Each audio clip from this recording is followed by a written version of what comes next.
There is a unique silence that belongs only to the dead of night. The house is still. The world outside has surrendered to a temporary peace, but inside your mind, a storm is raging. You lie in bed, your body aching for rest, but your thoughts run in a frantic, endless loop. An email from work that felt colder than it should have. A looming deadline. The ever-growing list of bills on the kitchen counter.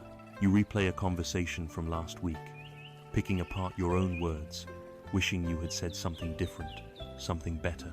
The pale, blue light of your phone screen illuminates a tired face, a silent testament to our modern paradox, the feeling of being more connected than ever, yet profoundly alone with our own anxieties. This isn't just a bad night. This is a symptom, an echo of a much deeper condition. It is the quiet hum of dissatisfaction that follows us through our days. A feeling that no matter how much we achieve, how much we acquire, something vital is still missing. We live in a civilization that worships busyness as a virtue, that measures a life by its productivity and its possessions. The pressure to be more, to do more, to have more, creates a constant, internal noise, a spiritual static that drowns out the gentle voice of our own intuition. It has left us with a deep and collective wound, a soul-level exhaustion that cannot be cured by a vacation, a new purchase, or another dose of fleeting entertainment. It is a weariness that sleep alone cannot touch. But what if there was another way? Not an escape, but a way inward. A path discovered not in a modern laboratory by scientists in white coats, but 2,500 years ago by a single human being, sitting in quiet contemplation under a tree. What if we could learn to approach our own minds not as an enemy to be conquered, but as a space to be understood? This journey is an invitation to explore that possibility. It is an offering of ancient wisdom, presented not as a rigid religion demanding faith, but as a practical set of tools, a timeless science of the mind. It is a guide to a kind of mental hygiene, a gentle method for calming the storm within, for cleaning the lens of our perception, so that we might finally find our way back to a true and lasting peace, a genuine sleep for the soul. To begin this journey of healing, we must first have the courage to look directly at the wound itself. In the language of the Buddha, this fundamental human experience is called dukkha. The word is often translated into English as suffering, but this single word is like a tiny boat trying to carry the weight of an ocean. It is insufficient, and for many, it can sound overly dramatic, even pessimistic. We might think, my life isn't constant suffering. I have moments of joy, of love, of peace, and this is true. So, to truly understand, we must expand our definition. Think of dukkha less as a constant, sharp pain, and more as a persistent, underlying whisper of unsatisfactoriness. It is the subtle friction we feel as we move through life. It is the feeling that something is not quite right, the background hum of anxiety, the quiet sense of lack, even when everything on the surface appears to be fine. It is the spiritual equivalent of a stone in your shoe. You can still walk, you can still function, you can even run for a while, but with every step, there is a subtle, grating discomfort that prevents you from ever feeling completely at ease. This is dukkha. It is not a condemnation of life, but an honest diagnosis of a universal condition. The ancient texts describe dukkha in three distinct, yet interwoven, layers, each one progressively more subtle than the last. The first layer is the most obvious, the one we all know intimately. It is called dukkha dukkha, the suffering of suffering. This is the raw, undeniable pain of existence. It is the throbbing of a migraine, the chronic ache in your back, the sharp agony of a broken bone. It is the searing grief that comes with the loss of a loved one, the hollowness of betrayal, the sting of harsh words, the despair of failure. This is the suffering that makes us cry out, that makes us want to run, to hide, to numb ourselves. It is the pain of birth, of sickness, of old age, and of death.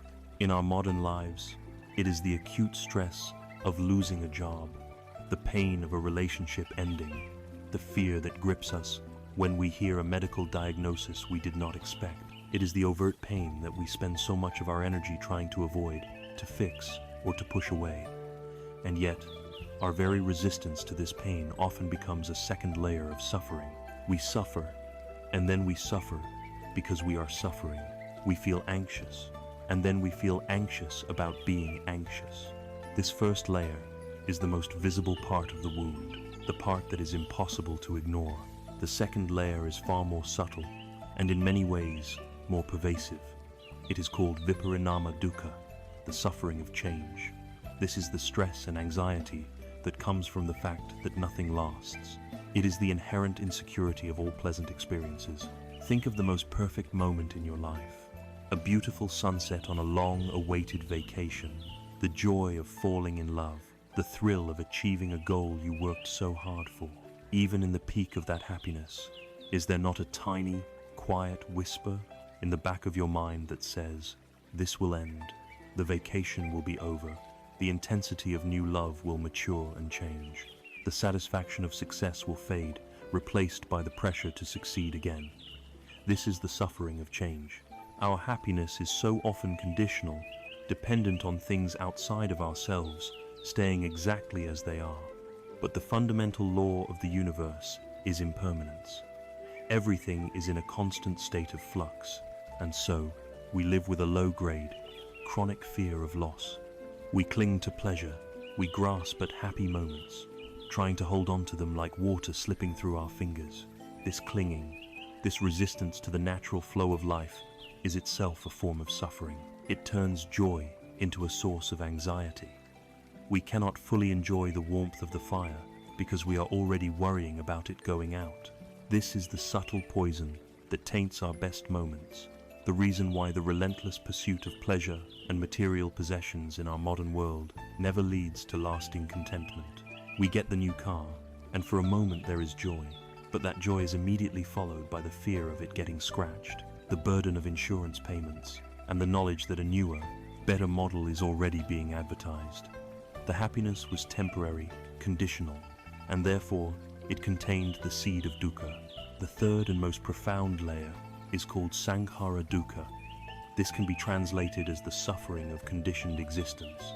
This is the deepest and most subtle form of unsatisfactoriness, the background static of being alive. It arises from the simple fact that we are composite, dependent beings in a world that is fundamentally unreliable.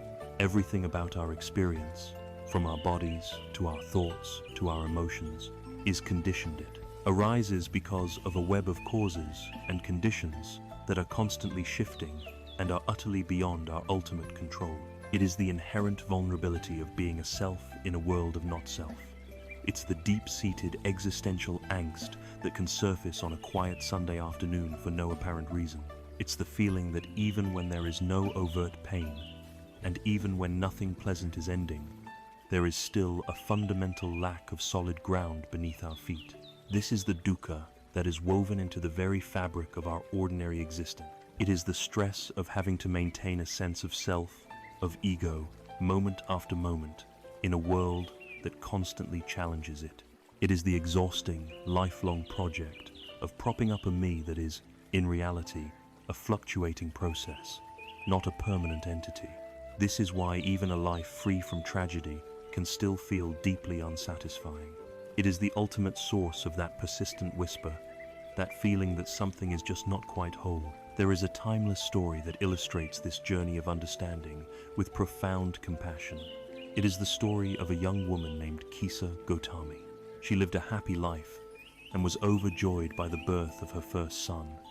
But one day, the child fell ill and died.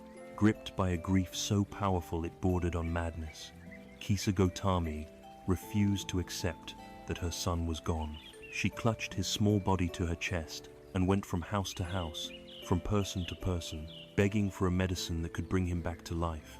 Some people mocked her, others turned away in pity, but no one could help. Finally, a wise old man, seeing her desperation, told her that he knew of only one person who had such a medicine, the Buddha. Kisa Gotami rushed to find him, laid her child at his feet, and pleaded for the cure. The Buddha looked at her with infinite compassion and said, "There is only one thing I need to make this medicine. Go back into the village, and bring me a single mustard seed from a house where no one has ever lost a child, a parent, a husband, or a friend. Hope surged in Kisa Gotami's heart. A mustard seed was such a simple thing. She began her quest immediately, going from door to door. At the first house, a kind woman said, "Of course, I can give you a mustard seed." But when Gotami asked if death had ever visited the home, the woman's face fell. "The living are few," she said, "but the dead are many. Do not remind me of my deepest grief." Kisa Gotami went to the next house, and the next, and the next. The story was the same everywhere. Every family had a story of loss. A husband, a sister, a father, a child. As the day wore on, and she walked through the entire village, a profound understanding began to dawn in her heart. She was not alone in her sorrow. Her pain was not unique. Grief and loss were not a punishment inflicted only upon her. They were a universal part of the human experience, a thread woven into the fabric of every life. With this realization, the frantic, grasping energy of her personal grief began to soften. She took her son's body to the cremation ground, and as she watched the flames, she said quietly, "I thought that only I had been touched by this sorrow." She finally understood. Death was not the exception, it was the rule. This understanding was the beginning of her healing. Kisa Gotami's journey is our journey. We all clutch our own losses, our own pains, our own anxieties, believing they are uniquely ours. But the first step toward healing is to recognize, as she did, the universal nature of dukkha. The first noble truth, the truth of dukkha, is not a pessimistic decree about the hopelessness of life. It is the opposite. It is an act of supreme courage and radical honesty. It is the physician looking calmly at the patient and saying, "This is the nature of the ailment." Without a clear and honest diagnosis, no cure is possible. By acknowledging the pervasive, subtle, and universal nature of this unsatisfactoriness in our lives, we are not giving in to despair. We are taking the first, essential step out of denial and onto the path of liberation. We are finally agreeing to look at the world and at our own minds as they truly are. Now that we have looked honestly at the symptom, this feeling of dukkha in all its forms, we must ask the crucial next question of any good physician: what is its cause? Where does this persistent thirst for something more, this constant friction with life, this deep and quiet ache truly come from? Having sat with the honest diagnosis of dukkha, that pervasive feeling of unsatisfactoriness, our journey now takes us a level deeper. A good physician, after identifying a symptom, dedicates themselves to finding its cause. It is not enough to know that we are wounded. We must understand how the wound was inflicted if we hope for it to truly heal. The Buddha, in his profound investigation of the human mind, uncovered a single, powerful root from which all our sorrows grow. This is the second noble truth, the cause of our suffering. The cause is a force he called tanha. Translated from the ancient Pali language, tanha means thirst. But again, like the word suffering, this translation barely scratches the surface. This is not the simple, healthy thirst for a glass of water on a hot day. Tanha is a deep, burning, insatiable craving. It is a feverish obsession, a relentless driving force within us that is never, ever truly quenched. It is the engine that powers the endless loop of wanting, getting, and wanting again. It is the voice that whispers, "If only I had that, then I would be happy." It is the emptiness that pushes us to seek fulfillment outside of ourselves, in objects, in experiences, in people, in ideas. This primal thirst, this tanha, manifests in our lives in three distinct but related forms. By understanding them, we begin to see the very mechanics of our own unhappiness at work. The first and most recognizable form is kama tanha, the craving for sense pleasures. This is the thirst for our six sense sight, sound, smell, taste, touch, and even thought to be constantly stimulated by pleasant things. It is the engine of our entire consumer culture. Our senses make contact with an object. We see a beautifully designed smartphone. We hear an addictive song. We smell freshly baked bread. we taste a rich chocolate dessert, we feel the comfort of a luxurious fabric. This contact creates a pleasant feeling, a little jolt of happiness. Immediately, tanha is born. The mind registers this pleasure and says, I want more of that. This is a natural biological process, but our modern world has hacked this system and turned it into a weapon against our own peace. Advertising exists for no other reason than to create and amplify kama tanha. It relentlessly tells us we are incomplete, that our lives are lacking, and that the solution lies in the next purchase. Social media is a super stimulus for this craving. We scroll through an endless feed of curated perfection, exotic vacations, perfect bodies, gourmet meals, and happy, smiling faces. We see these images, and the thirst arises. We crave the experience, the lifestyle, the validation. We crave the little burst of pleasure that comes from a like or a positive comment, a fleeting digital stand-in for genuine connection. The tragedy of kama tanha is that it is a game that can never be won. The pleasure derived from sense objects is, by its very nature, fleeting. The delicious meal ends, and we are left only with a memory and a desire to repeat it. The new gadget becomes old in a matter of months. The vacation becomes a series of photographs. Furthermore, our minds quickly adapt.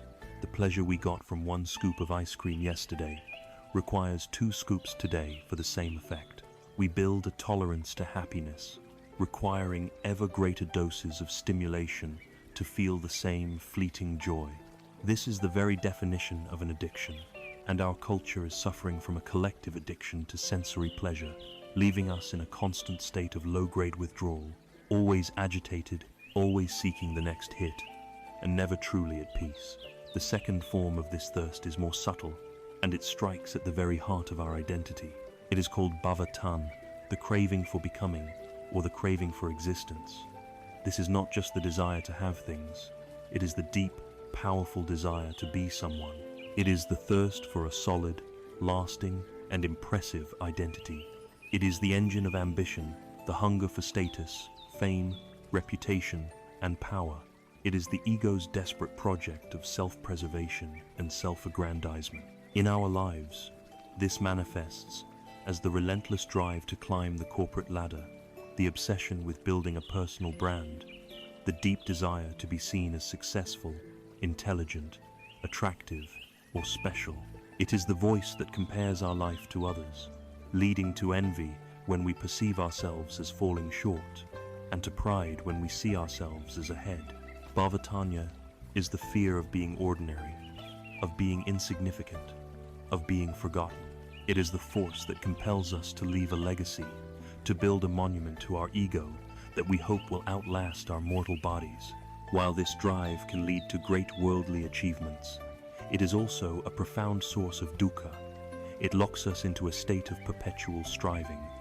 We are never enough as we are. There is always a higher position to attain, a more impressive accomplishment to achieve, a better version of ourselves to become. This creates immense pressure, a constant fear of failure, and a gnawing anxiety that our carefully constructed identity might crumble at any moment. We become so identified with our roles: the manager, the artist, the parent, the scholar, that we lose touch with the simple being that exists behind the mask. We are performing our lives rather than living them, driven by the unquenchable thirst to be, and to be more. The third form of craving is the shadow side of the first two, and it may seem paradoxical. It is vibhavatana, the craving for non-existence or annihilation. If kama tanha is the pulling of pleasant things toward us, and bhavatanha is the building up of our ego, then vibhavatanha is the violent pushing away of unpleasant things. It is the thirst to not experience, the desire to be free from pain, discomfort, and unpleasant realities. In its most extreme form, this can be the suicidal urge, the desire to annihilate the self entirely to escape unbearable pain. But in our everyday lives, it is far more common and insidious. It is the urge to numb ourselves when we feel anxious or bored, reaching for our phones, the television remote, a drink, or junk food to escape the discomfort of the present moment. It is the flash of anger we feel toward a person who is causing us difficulty, a feeling that contains the subtle wish that they would just go away, that they would cease to be a problem. It is the powerful aversion to our own perceived flaws, the self-hatred that wishes we could just annihilate the parts of ourselves we don't like. Vibhavatanya is the "I can't stand this" feeling. It is the core of all anger, hatred, frustration, and ill will. It is a craving for oblivion, large or small. These three thirsts work together in a vicious cycle. We crave a pleasant experience, kamatanha. When we get it, we crave for it to continue and to enhance our sense of self, bhavatanha. When the pleasant experience inevitably ends and is replaced by an unpleasant one, we crave for the unpleasantness to be annihilated, vibhavatanha. We are perpetually caught between pulling and pushing, grasping and rejecting, never able to simply rest in the peaceful center of what is. There is a simple, powerful parable that captures the essence of Tana. Imagine a man shipwrecked and adrift on a raft in the vast, empty ocean. He is dying of thirst under a merciless sun. All around him, as far as the eye can see, is water. In his delirium and desperation, he cannot resist. He cups his hands, scoops up the cool, clear water, and drinks deeply. For a single, blessed moment, the feeling of liquid soothes his parched throat. But this relief is a cruel illusion. The salt water he has consumed is a poison. It does not quench his thirst. It intensifies it, drawing the remaining moisture from his very cells, driving him mad and hastening his death. Our cravings, our tanha, are this salt water. We are adrift in the ocean of life, feeling a deep spiritual thirst. We reach for the things around us, possessions, praise, fleeting pleasures, distractions, believing they will save us. And for a moment, they seem to work. They offer a brief relief, but they are salt water. They are unable to satisfy our deepest longing, and in fact, they only increase our thirst and perpetuate our state of dis-ease. It is important to distinguish this feverish, clinging thirst of Tana from a wholesome, healthy desire, which in Pali is called chanda, the desire to be a kind person, the aspiration to help others, the wish for your loved ones to be well. These are not tanha. Chanda is a desire that leads to skillful action, while tana is a craving rooted in a sense of lack that leads to clinging and suffering. So now we stand at a critical juncture in our diagnosis.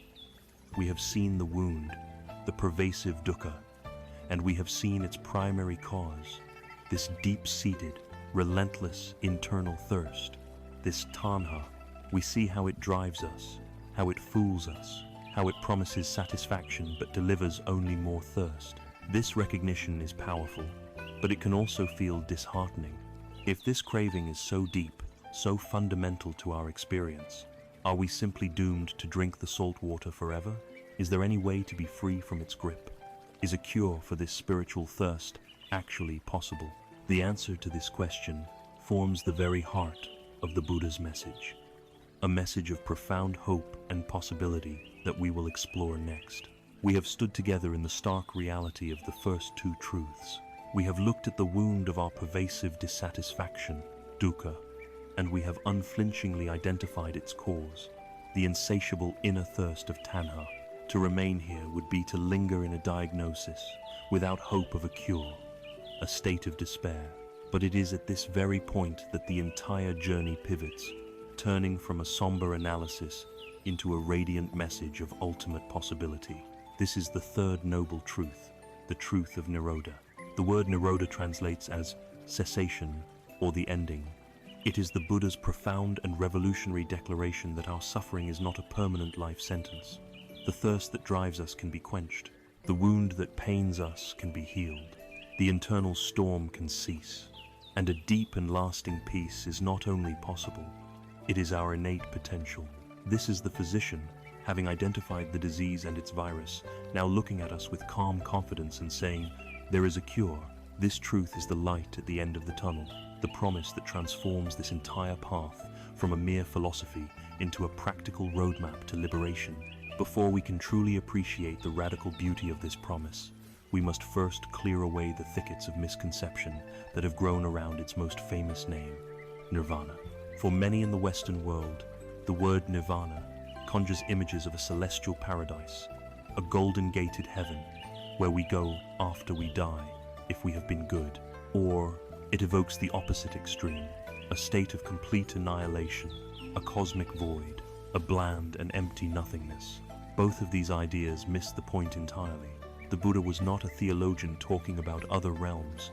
He was a psychologist of the highest order, talking about the human mind. Nirvana is not a place you go to. It is a state you realize, a state of mind that is accessible to you right here, in this very life, in this very body. And it is not the annihilation of the self, but the annihilation of the illusions that cause the self to suffer. It is the end of our delusion, the end of our confusion, the end of our torment. It is not a state of being emotionless, dull, or disengaged from life. In fact, the very opposite is true. Our constant craving and aversion, our relentless pulling and pushing, act like a distorted lens, coloring our entire experience. We rarely see the world as it is. We see it through the filter of what we want from it or what we fear from it. A mind that has attained Nirodha is a mind that has cleaned its lens. It can finally experience life with a breathtaking clarity and richness that was previously impossible. It is the difference between seeing a beautiful landscape through a dirty, scratched window and stepping outside to see it directly, feeling the sun and the breeze on your skin. Life does not become less vibrant. It becomes infinitely more so, because you are no longer at war with it. The most powerful and traditional metaphor for understanding nirvana is that of a flame. The Buddha taught that our ordinary, unenlightened minds are constantly on fire. They are burning with the three primary fires, sometimes called the three poisons. The first is the fire of greed, lust, and craving, lopa. This is the fire of tanha we have already discussed, that burning desire to possess, to consume, to pull the world toward ourselves. The second is the fire of hatred, anger, and aversion, dosa. This is the fire that ignites when our desires are frustrated, the bitter, destructive flame of pushing the world away. The third is the fire of delusion, ignorance, and confusion, moha. This is the dark, smoky fire that prevents us from seeing reality clearly, the confusion that mistakes what is temporary for what is permanent, what is unsatisfying for what is satisfying, and what is not self for a solid, independent self. Our minds are a conflagration of these three fires. We spend our days burning with desire for what we don't have, inflamed with anger at what we dislike, and lost in the smoke of our own confusion. It is an exhausting, agitated, and painful way to live. The literal meaning of the word nirvana is to extinguish, or to be blown out. It is the extinguishing of these three fires. Now, ask yourself, what remains when a fire is extinguished? Is it nothingness, number? When a frantic, consuming flame is put out, what is left is coolness, stillness, safety, and peace. The space that was once filled with a destructive, chaotic energy is now calm and clear. This is the state of nirvana. It is often referred to as the cool, a state of profound and unshakable tranquility that arises when the fever of craving, hatred, and delusion has subsided. It is the peace that surpasses all understanding, because it is not a peace that depends on the world outside being peaceful. It is an inner peace that is unconditional and self-sustaining. So what might this cessation, this inner coolness, actually feel like? It is not some mystical trance, but a very practical and tangible shift in our moment-to-moment experience. It is the discovery of a space of freedom between a stimulus and your reaction. In an ordinary state of mind, an insult is spoken, and the fire of anger ignites almost instantly, leading to a harsh reply. A desirable object is seen, and the fire of craving lights up, leading to a plan to acquire it. There is no gap, no freedom. We are slaves to our own reactions. In the state of Nirodha, a space opens up. The insult is heard, but it lands in a mind that is cool and spacious. It is seen simply as unpleasant sound waves, not as a personal attack on a fragile ego. There is no fuel for the fire of anger to ignite. The desirable object is seen, appreciated for its beauty, but the mind does not cling, does not generate the feverish need to possess it. There is freedom in this space. It is the freedom from being constantly yanked around by the world, the freedom to choose a skillful and compassionate response rather than being a puppet of your own habits. This gives rise to a new kind of happiness, a deep well-being called sukha. Unlike the fleeting, agitated pleasure that comes from satisfying a craving, sukha is a calm, radiant contentment that emanates from a balanced and purified mind.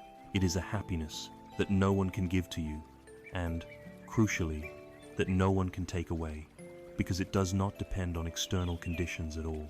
It is a peace that is portable, a refuge that you carry within you at all times.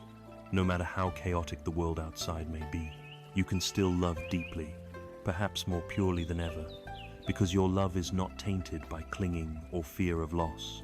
You can still experience sadness when faced with loss, but you do not fall into despair, for you see its impermanent nature.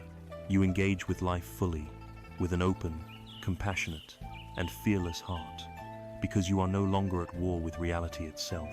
The third noble truth, the truth of Nirodha, is therefore the ultimate affirmation of human potential. It is the Buddha's most hopeful message. It declares that we are not fundamentally flawed or doomed to a life of anxiety. Our suffering, as real and painful as it is based on a misunderstanding, on a series of cognitive errors fueled by the fires of craving. And because it is based on a misunderstanding, it can be undone. We have the capacity to awaken from the dream of our own making. We can extinguish the fires. We can find our way back to the cool, clear, and spacious nature of our own mind. This truth provides the destination. It tells us where this path of healing ultimately leads. It gives us a reason to take the first step.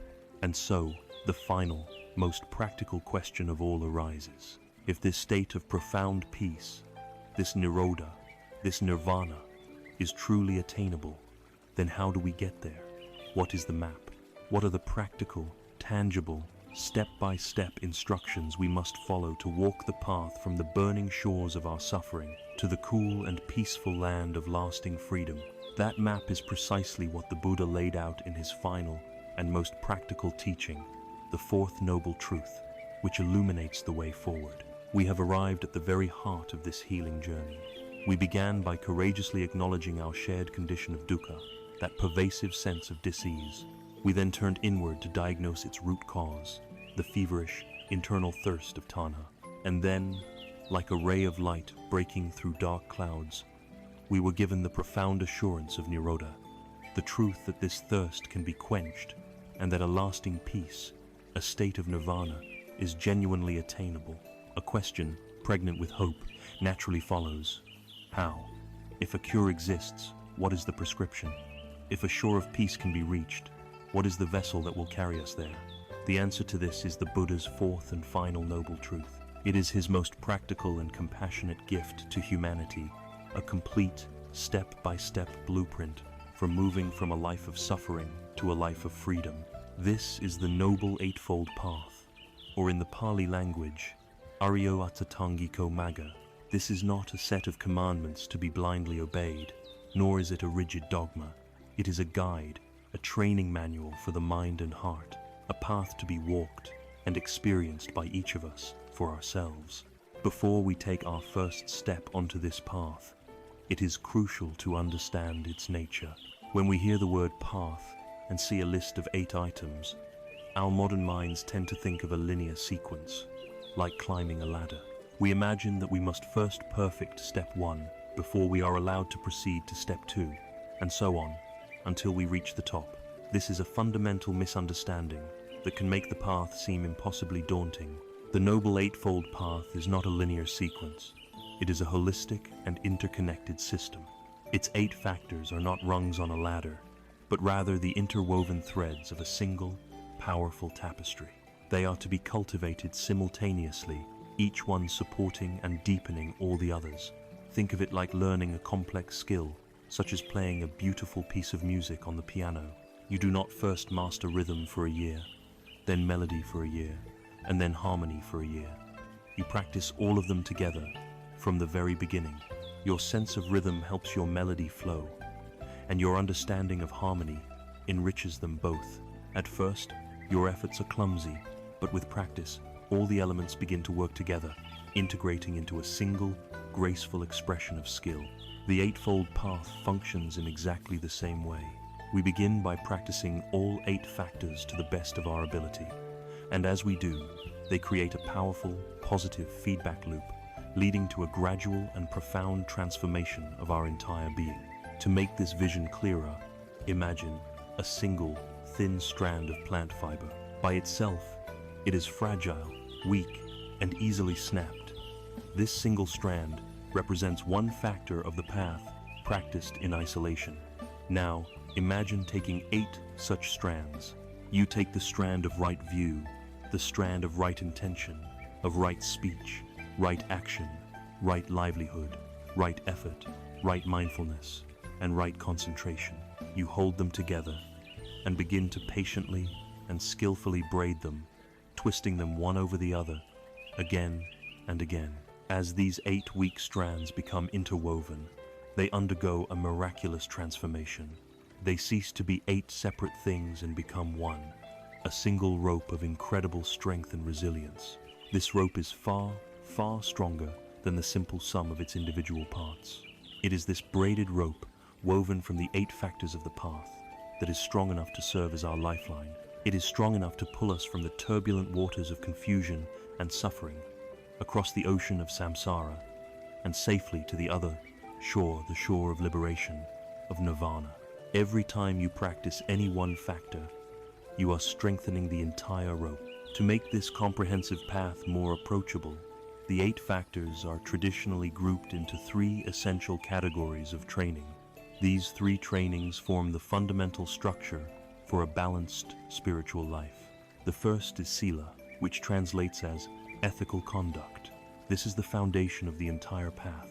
It is concerned with purifying our external actions, our speech, and our bodily conduct, so that we cease to cause harm to ourselves and to others. It is about living a life of integrity, kindness, and compassion. Sila consists of 3 factors of the path: right speech, right action, and right livelihood. It is the practice of learning to speak truthfully and kindly, to act with gentleness and respect for all life, and to earn a living in a way that is honorable and does not contribute to the suffering of the world.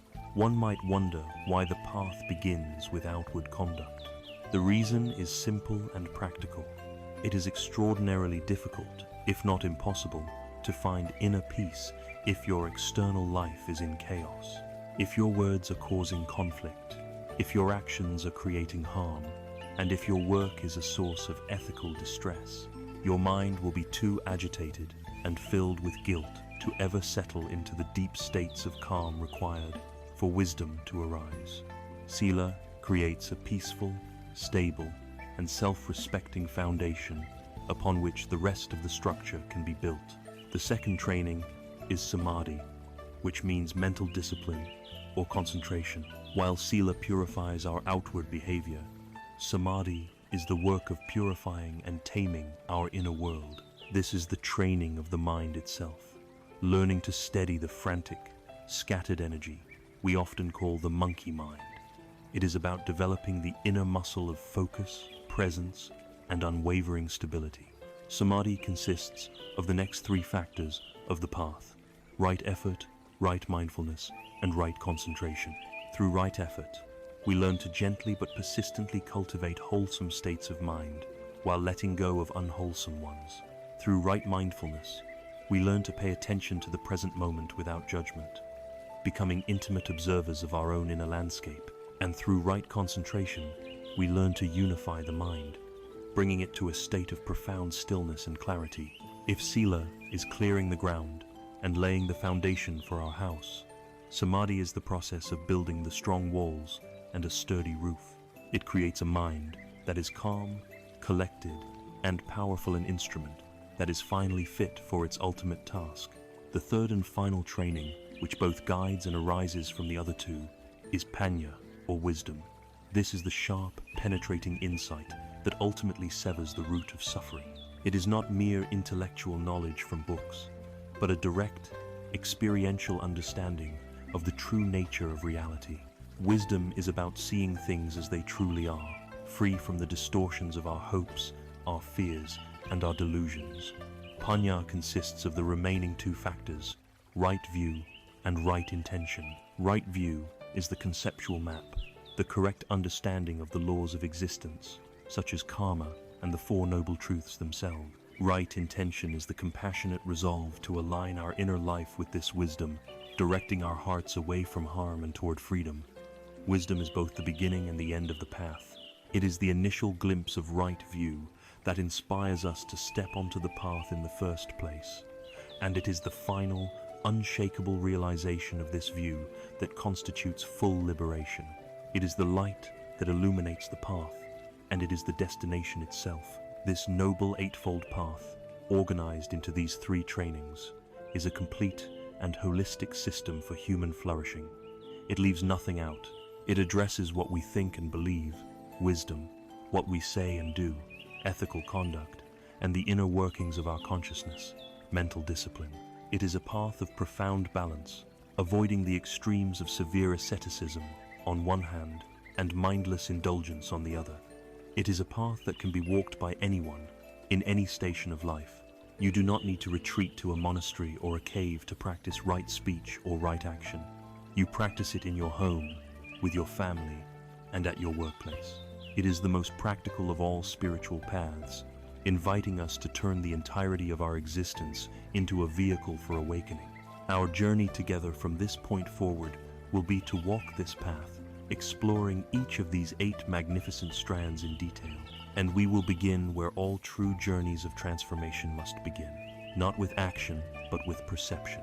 Before we can travel to a new land, we must first have a correct map. We must orient ourselves and point our compass in the right direction. And so, we turn to the very first factor, the foundation of all wisdom, the guiding light for the entire journey, known as right view. We now stand at the trailhead of the Noble Eightfold Path, the practical guide to our own liberation. Before us lie 8 interwoven strands that, when braided together, form a rope strong enough to pull us to the shores of peace.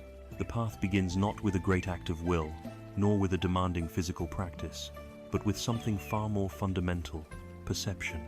It begins with the factor known as sama ditthi, or right view.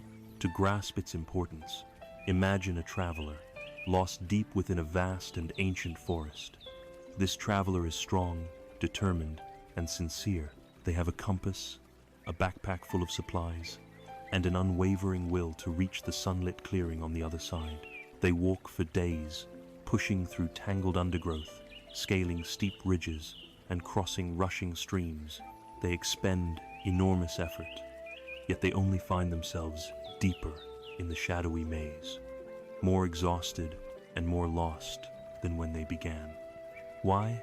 Because in their pocket, they carry a map that is fundamentally wrong. Their map shows a mountain where there is a valley, a river where there is a desert.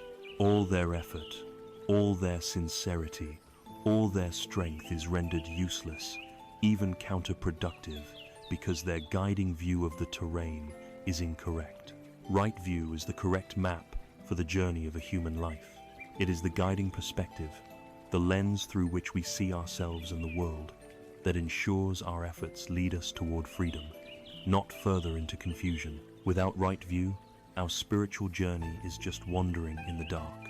So what precisely is this correct map? Right view operates on 2 levels, one conventional and one ultimate. The first, most basic level of right view is the understanding of the law of karma, or karma. This is the simple but profound recognition that our actions have consequences. The universe is not a random, chaotic jumble. It possesses a moral fabric. Our intentional actions of body, speech, and mind are, like seeds, wholesome, skillful actions rooted in generosity, kindness, and clarity are like healthy seeds that will, in time, ripen into the fruits of happiness, peace, and well-being for ourselves and others. Unwholesome, unskillful actions rooted in greed, hatred, and delusion are like poisoned seeds that will inevitably ripen into the bitter fruits of suffering, conflict, and despair. This is not a system of divine reward and punishment handed down by an external judge. It is an impersonal, natural law, as reliable as the law of gravity. Understanding this principle is the bedrock of all ethical and spiritual progress. It gives us a compelling reason to take responsibility for our lives. It empowers us by showing that we are not helpless victims of fate, but the active creators of our own experience. When we truly accept that our thoughts and actions shape our reality, we have a powerful incentive to abandon what is harmful and to cultivate what is beneficial. From this foundational understanding, a deeper, more ultimate level of right view emerges. This is the direct understanding of the Four Noble Truths, the very framework we have been exploring. Right view means seeing, with increasing clarity, the reality of dukkha in our lives, not just the gross suffering, but the subtle unsatisfactoriness woven into all conditioned things. It is seeing the truth of tanha, recognizing how our own inner thirst and clinging is the engine that drives this dukkha. It is holding in our hearts the profound possibility of nirodha, the truth that a cessation of this suffering is possible. And finally, it is understanding that the Noble Eightfold Path itself, Magga, is the practical means to achieve that cessation. To hold these four truths, not just as intellectual concepts, but as the fundamental operating principles of reality, is to possess right view in its highest sense. It becomes the lens that clarifies everything. With this view, we no longer see happiness as something to be found in the next purchase or promotion. Instead, we see that true happiness comes from the inner work of reducing craving. We no longer see difficult people or situations as random misfortunes to be cursed. We see them as manifestations of dukkha and as opportunities to practice compassion and patience. Right view provides the context for our entire life, transforming it from a series of random events into a meaningful journey of awakening. To fully appreciate the light of right view, it helps to understand the darkness of its opposite, mika ditti, or wrong view. Most of the suffering in the world, both personal and collective, arises from operating under the influence of a faulty map. One of the most common forms of wrong view is materialism, the belief that happiness and fulfillment can be found exclusively through material wealth, status, and the endless pursuit of sense pleasures. This is the dominant view of our modern consumer society, and it is a map that leads directly into the swamp of dissatisfaction. Because all these things are impermanent, clinging to them guarantees the suffering of loss. Another pervasive wrong view is nihilism, the belief that life has no ultimate meaning and that our actions have no real consequences beyond their immediate physical results. This view cuts the very root of morality, leading to a sense of despair, a why bother, apathy, or a selfish hedonism that disregards the well-being of others. If nothing matters, why be kind? Why be honest? This view creates a cold and barren inner landscape. All these forms of wrong view share a common root. They fail to see the interconnected cause and effect nature of reality, and they mistake the fleeting and conditional for the lasting and true. They are faulty maps that guarantee we will remain lost in the forest. Perhaps the most important thing to understand about right view, especially for a mind wary of dogma, is that it is not a set of beliefs to be accepted with blind faith. The Buddha was not interested in followers who simply believed his words. He was interested in creating explorers who were willing to verify his map for themselves. In this sense, right view is more like a working hypothesis than a rigid creed. The Buddha presents his teachings and essentially says, "This is what I have discovered through my own direct experience. This is my map of the mind and of the path to freedom. Do not simply believe me. Take this map and test it in the laboratory of your own life. Observe your own mind. See for yourself if clinging and aversion lead to tension and suffering. See for yourself if generosity, mindfulness, and compassion lead to a sense of peace and well-being. Be a scientist of your own inner world." The journey begins with what is called saddha, which is often translated as faith, but is better understood as a trusting confidence. It is the willingness to trust that the map given by an experienced guide is worth following. But the goal is to transform that initial trust into direct, personal knowledge. Through the practice of the path, especially meditation, we begin to have our own small insights. We see a moment of craving arise, and we see the subtle suffering it brings. We experience a moment of genuine mindfulness, and we taste the peace it offers. Through these direct experiences, belief slowly transforms into seeing. The hypothesis is being proven. We are no longer just trusting the map. We are beginning to recognize the landscape for ourselves. So we now stand, holding this precious map in our hands. We have a guide that illuminates the true nature of our situation, the cause of our difficulties, and the direction we need to travel to find our way out of the forest. The journey is no longer a blind stumble. It has a purpose, a structure, and a clear destination. This correct understanding is the necessary prerequisite for all that follows. It is the seed from which the entire tree of liberation grows. But a map, no matter how perfect, cannot walk the path for us. A compass, no matter how true, cannot by itself move our feet. Holding the correct map of right view, we now need to cultivate the will to follow it. We need to consciously align our hearts and our minds with the direction the map indicates. We need an inner compass that can guide our thoughts and motivations, moment by moment, away from the thickets of harm and toward the clearing of freedom. This inner compass, the essential and active partner to right view, is the second factor of the path, known as right intention. Having seen the world through a clearer lens, having glimpsed the map of reality with right view, we arrive at a crucial question. What now? What do we do with this newfound understanding? A map is useless if we do not know which direction to travel. A correct diagnosis of our condition is only helpful if it is followed by a prescription, a clear plan of action. This is where we encounter the second step on the path, known as Chang Tu Dui, or right intention. If right view is the map, right intention is the compass. It is the conscious and deliberate act of aiming our mind, of setting our inner compass toward the destination of peace and away from the shores of suffering. It is the bridge between understanding and action, the rudder that steers the ship of our life. In our modern world, we are masters of intention when it comes to external goals. We set intentions to get a promotion, to lose weight, to buy a house. We create vision boards and 5-year plans, but we rarely, if ever, apply the same deliberate power to our inner world. Our thoughts often feel like a chaotic storm, a whirlwind of reactions, worries, and impulses that simply happen to us. Right intention invites us to become active participants in our own minds. It suggests that while we may not control the first thought that arises, we have a profound power to choose which thoughts we cultivate, which ones we nurture, and which direction we point our hearts. It is vital to distinguish between a fleeting thought and a true intention. A thought can be like a cloud passing in the sky, appearing for a moment and then dissolving. An intention, however, is the act of planting a seed. It is a commitment, a conscious resolve that gathers the energy of the mind and channels it.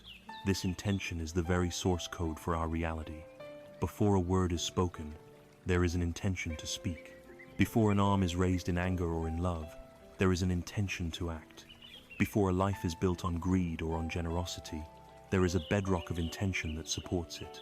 Our intentions are the silent architects of our character and our destiny.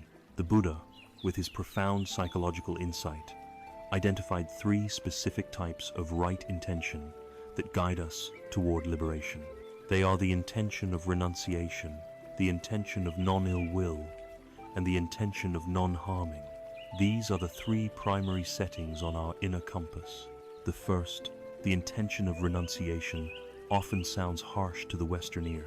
It conjures images of giving up all worldly possessions and living a life of stark austerity. But its true meaning is far more subtle and far more liberating. It is not about renouncing the world, but renouncing our unhealthy attachment to it. It is the intention to let go of the frantic, desperate clinging that the Buddha identified as the root of our suffering. It is the resolve to free ourselves from the tyranny of craving. Think of the endless cycle of wanting. The moment we get the new phone, our mind is already thinking about the next model. The moment we achieve a goal, we feel a fleeting satisfaction before the hunger for the next achievement begins. This is the restless, thirsty mind, always seeking fulfillment outside of itself. The intention of renunciation is a gentle turn inward. It is the quiet decision to find happiness, not in getting more, but in needing less. It is the wisdom to recognize that a state of contentment is infinitely more valuable than the temporary thrill of satisfying a desire. It's the intention to let go of grudges that poison our hearts, to release the need to always be right, to loosen our grip on fixed plans and allow life to unfold. This is not an act of deprivation. It is an act of profound self-care, of unburdening the mind from the exhausting weight of constant wanting. The second setting on our compass is the intention of non-ill will. This is the active cultivation of what is known as metta, or loving kindness. Our default mental state, especially in a world of stress and competition, is often one of irritation, frustration, and judgment. We are annoyed by the driver who cuts us off, frustrated with a slow colleague, resentful of someone who we feel has slighted us. These small sparks of ill will, repeated thousands of times, create a constant fire of negativity in the mind. The intention of non-ill will is the conscious choice to meet the world with kindness. It is the resolve to wish for the well-being of others, even those we find difficult. It doesn't mean we must approve of their actions, but it means we refuse to let hatred take root in our own heart. Hatred, as the saying goes, is like drinking poison and expecting the other person to die.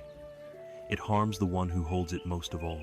Cultivating this intention means that when anger arises, we recognize it, and we gently choose a different path. We choose to see the shared humanity in the other person, to remember that they, too, are seeking happiness and avoiding suffering, even if their methods are clumsy and unskillful.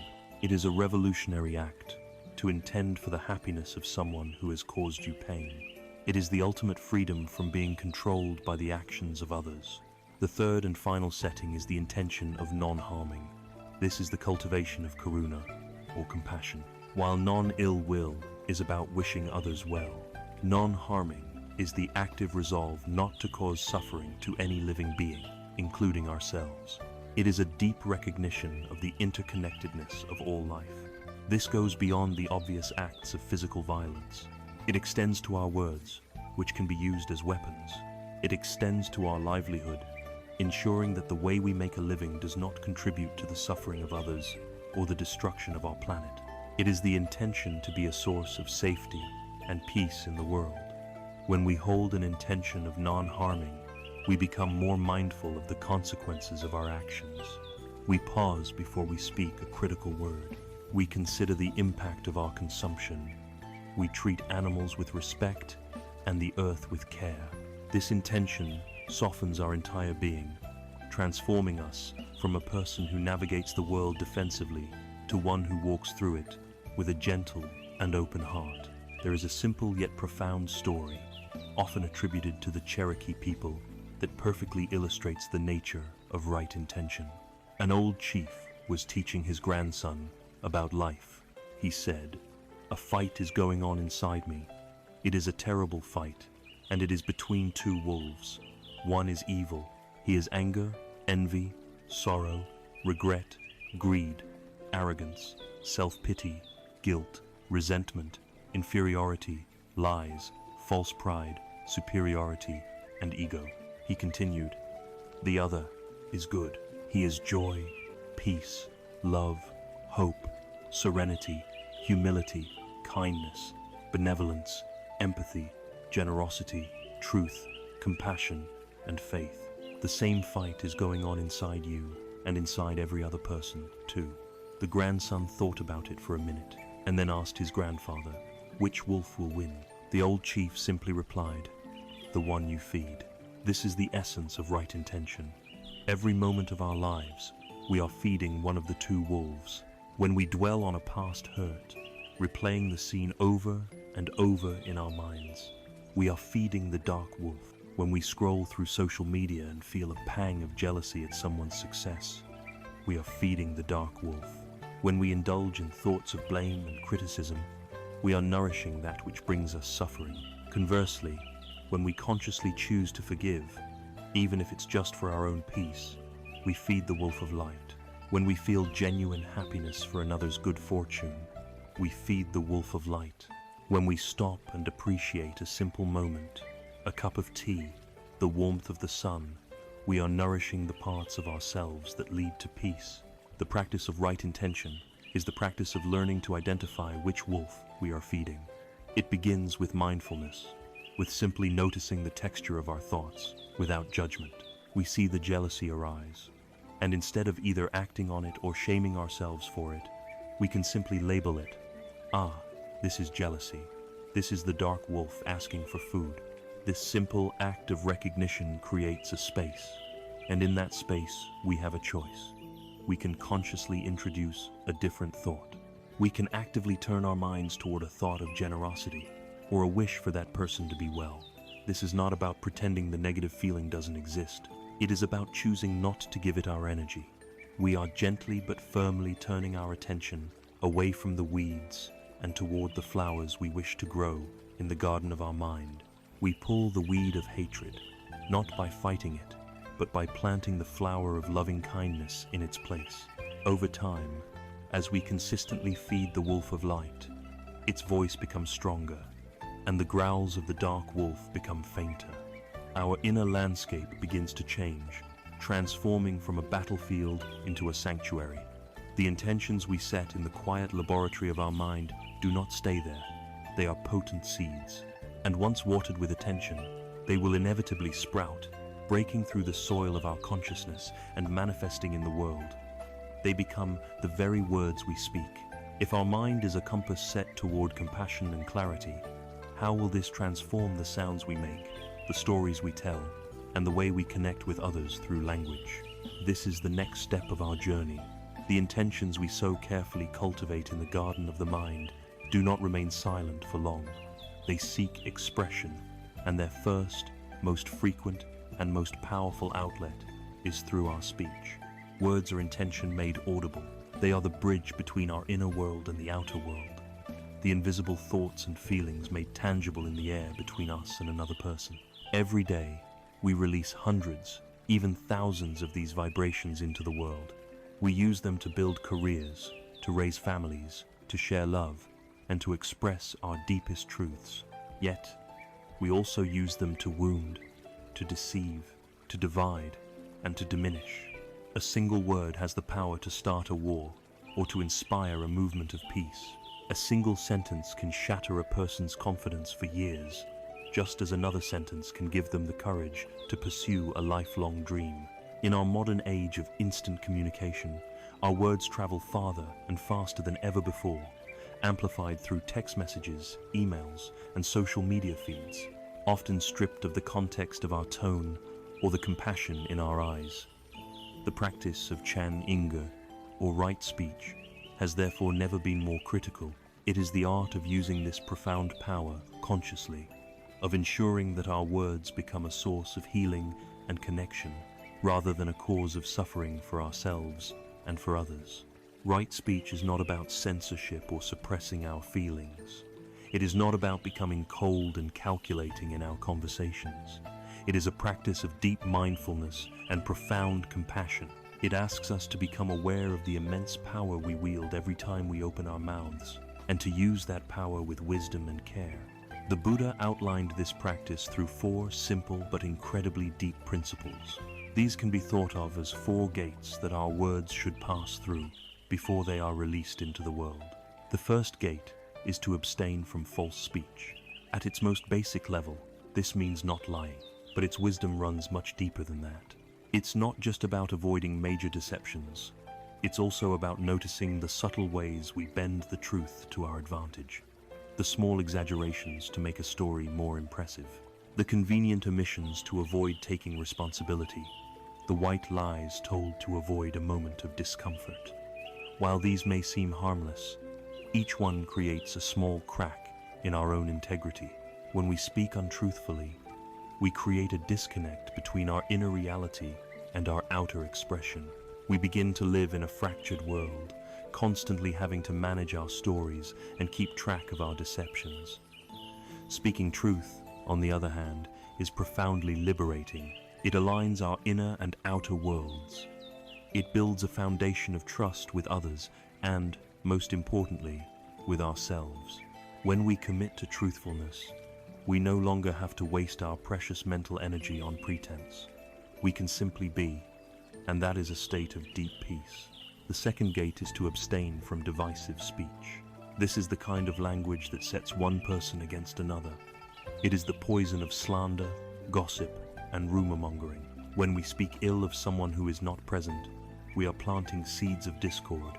We may feel a temporary, fleeting sense of superiority or belonging with the person we are gossiping with, but we are contributing to a culture of toxicity and mistrust. Divisive speech creates factions in offices, breaks apart families, and fuels the fires of hatred in society. It operates on the principle of us versus them. Right speech, guided by the intention of loving kindness, seeks to do the opposite. It seeks to unite, to foster harmony, and to build bridges of understanding. It is a practice of looking for the good in others, and if we can't find something good to say, we consider the power of silence. It asks us, before we speak about another person, would I say this if they were standing right here? This single question can extinguish 1,000 toxic conversations before they even begin. The third gate is to abstain from harsh speech. These are words spoken in anger, cruelty, or contempt. It is the language of abuse, of insults, of ridicule, and of biting sarcasm intended to wound. Harsh speech is a form of violence. While it may not leave a physical scar, it can create deep and lasting emotional wounds. And it not only harms the listener, it deeply pollutes the mind of the speaker. When we indulge in harsh speech, we are feeding that dark wolf of anger and aggression within us.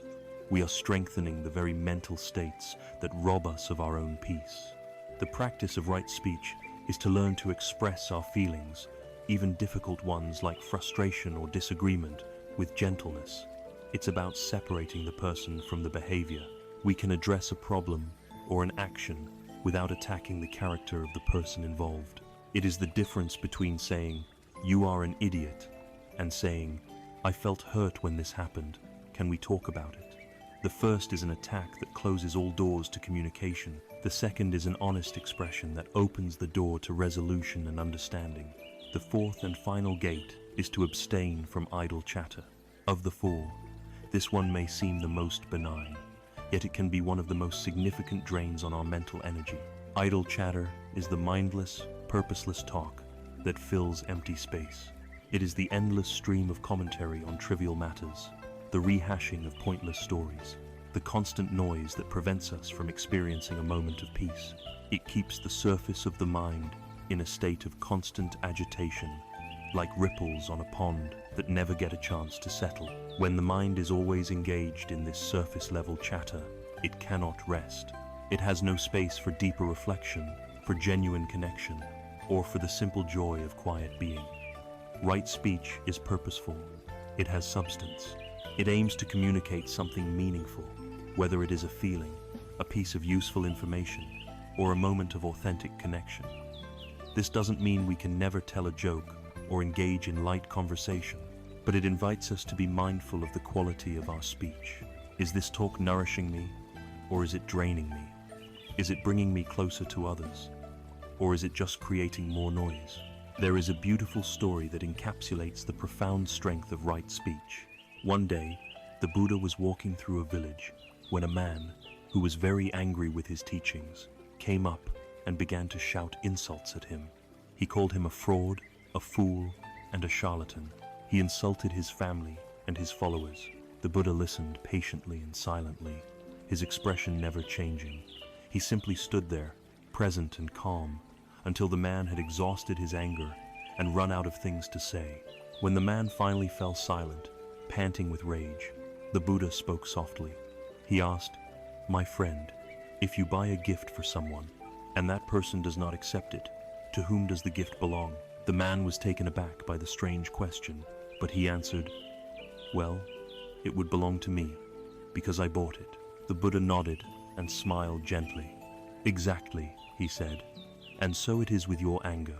You have come here and offered me these insults as a gift, but I do not accept them.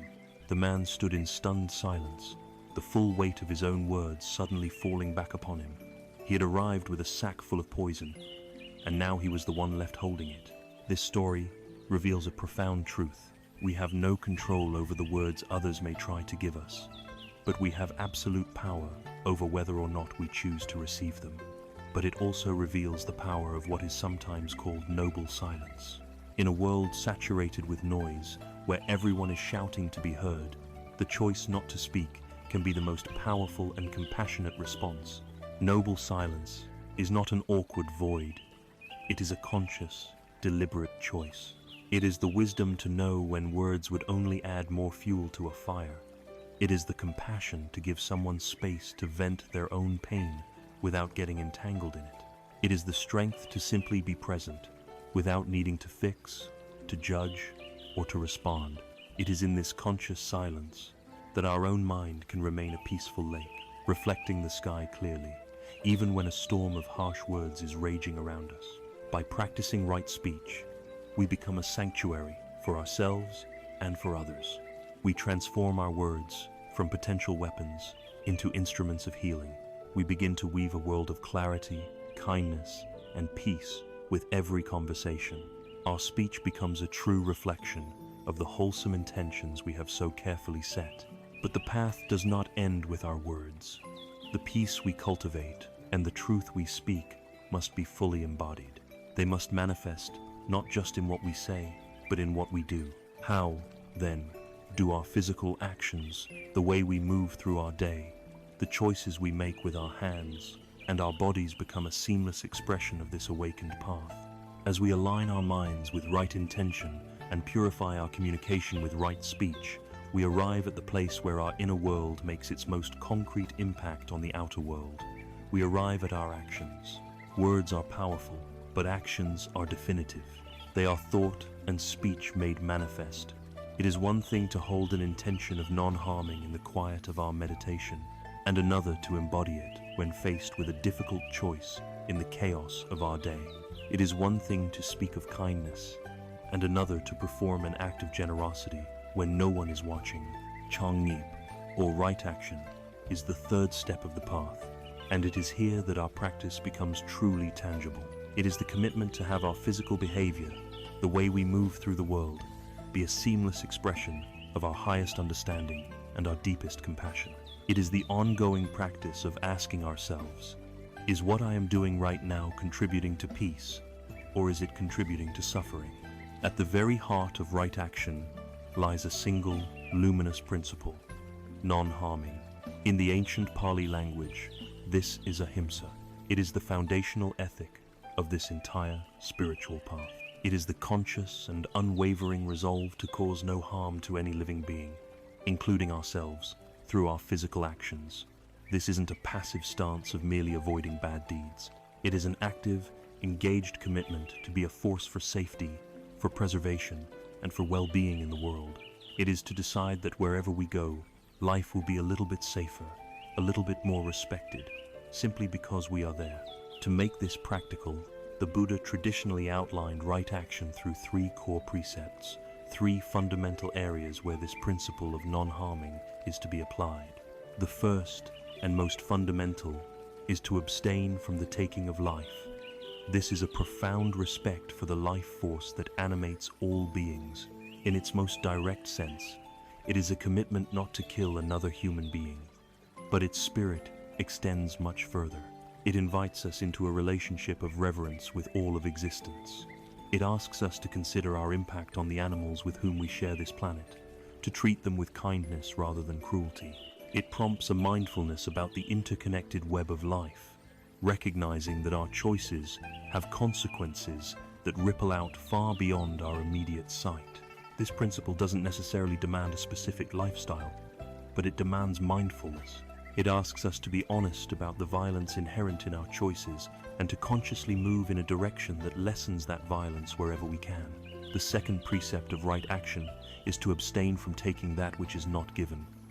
On the surface, this means not stealing. We don't rob from others or shoplift from a store. But again, its wisdom penetrates into the subtler realms of our modern lives. It means not cheating on our taxes, not plagiarizing the work of another, not taking credit for a colleague's idea in a meeting. It means not downloading copyrighted material without paying for it, assuming that our desire for entertainment is more important than the artist's right to be compensated for their labor. At its core, this precept is about profound honesty and respect for the efforts of others. Every time we take something that was not freely offered, we create a disturbance. We introduce deceit into the world and into our own minds. We are forced to live with the quiet fear of being discovered, a low-level anxiety that erodes our inner peace. Conversely, when we commit to a life of complete honesty in our actions, we build a foundation of unshakable integrity. Our inner and outer worlds align. There is nothing to hide and nothing to fear. We can meet the world with an open and clear conscience, and that is a source of incredible strength and tranquility. The third precept is to abstain from sexual misconduct. In a modern context, this can be a charged topic, but its purpose, seen through the lens of Buddhism, is simple and clear. It is about preventing harm. It is not a list of puritanical rules, but a compassionate guideline for ensuring that our sexuality is an expression of connection and respect, not of selfishness and suffering. Sexual misconduct is any sexual act that involves exploitation, coercion, or deception. It is using another person merely as a means for our own gratification, disregarding their feelings, their boundaries, and their well-being. Right action in this area means cultivating a sexuality based on mutual consent, honesty, and genuine care. It means not causing harm to existing relationships through infidelity.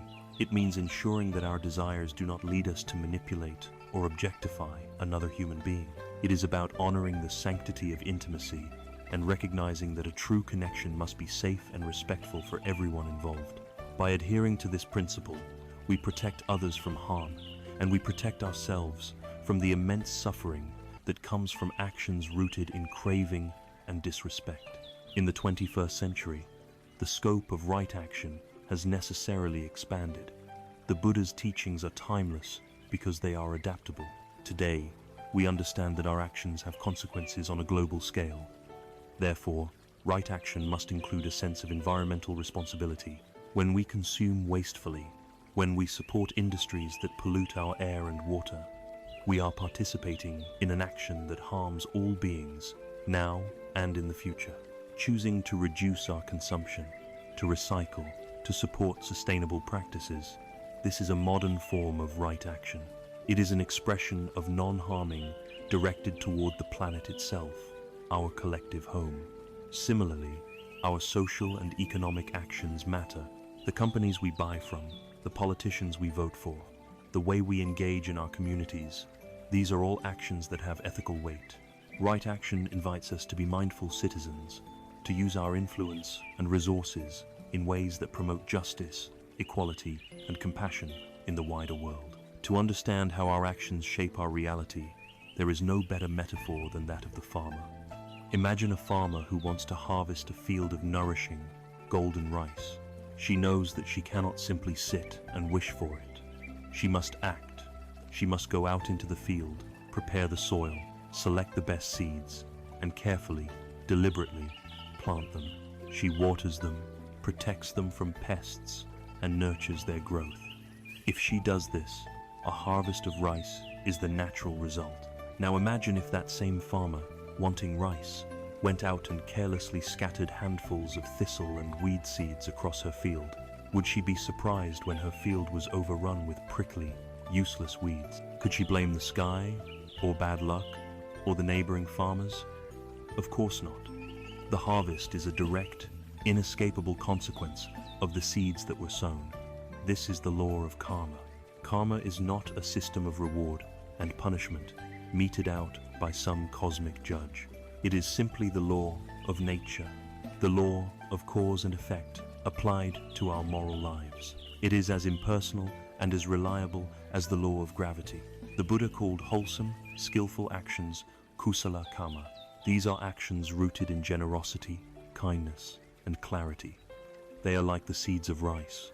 When we plant them, they naturally and inevitably ripen into experiences of happiness, peace, and well-being. Unwholesome, unskillful actions, akusala karma, are those rooted in greed, hatred, and ignorance. They are the thistle seeds. When we plant them through our actions, they naturally and inevitably ripen into experiences of pain, conflict, and suffering. We are all farmers in the field of our own lives. Every action we take is a seed we are planting, and the life we experience tomorrow is the harvest of the seeds we are planting today. This understanding is incredibly empowering. It means we are not victims of fate. We are the creators of our experience. By choosing right action, by consciously planting wholesome seeds, we take our happiness and our peace into our own hands. Thus, right action is the practice of living with intention, of making our every deed a reflection of our path. It is the way we make peace tangible in the world, and a vast portion of our daily actions, for most of us, is connected to the work we do, the way we spend our days earning a living. Our profession occupies the majority of our waking hours, and is the primary way we structure our activity in the world. This leads us to a vital question. How can we ensure that this central pillar of our lives, our livelihood, is not in conflict with our spiritual path, but is an integral part of it? How do we make our work itself a form of planting wholesome seeds? Having committed to a path of wholesome action, we now arrive at the domain where most of our actions take place, the one that occupies the majority of our waking hours and commands the lion's share of our energy, or livelihood. For most of us, our work is the central organizing principle of our lives. It is a sustained action that we perform day after day, week after week. It is therefore impossible to walk a spiritual path authentically without examining this vast territory. The fifth step of the path, Chan Marng, or right livelihood, invites us to do just that. It asks us to look at the way we earn our living through the same lens of wisdom and compassion we have applied to our thoughts, words, and individual deeds. It challenges the deeply ingrained modern assumption that a job is merely a transaction, a way to exchange our time and skill for money. It suggests, instead, that our work can and should be a dignified and integral part of our journey toward peace.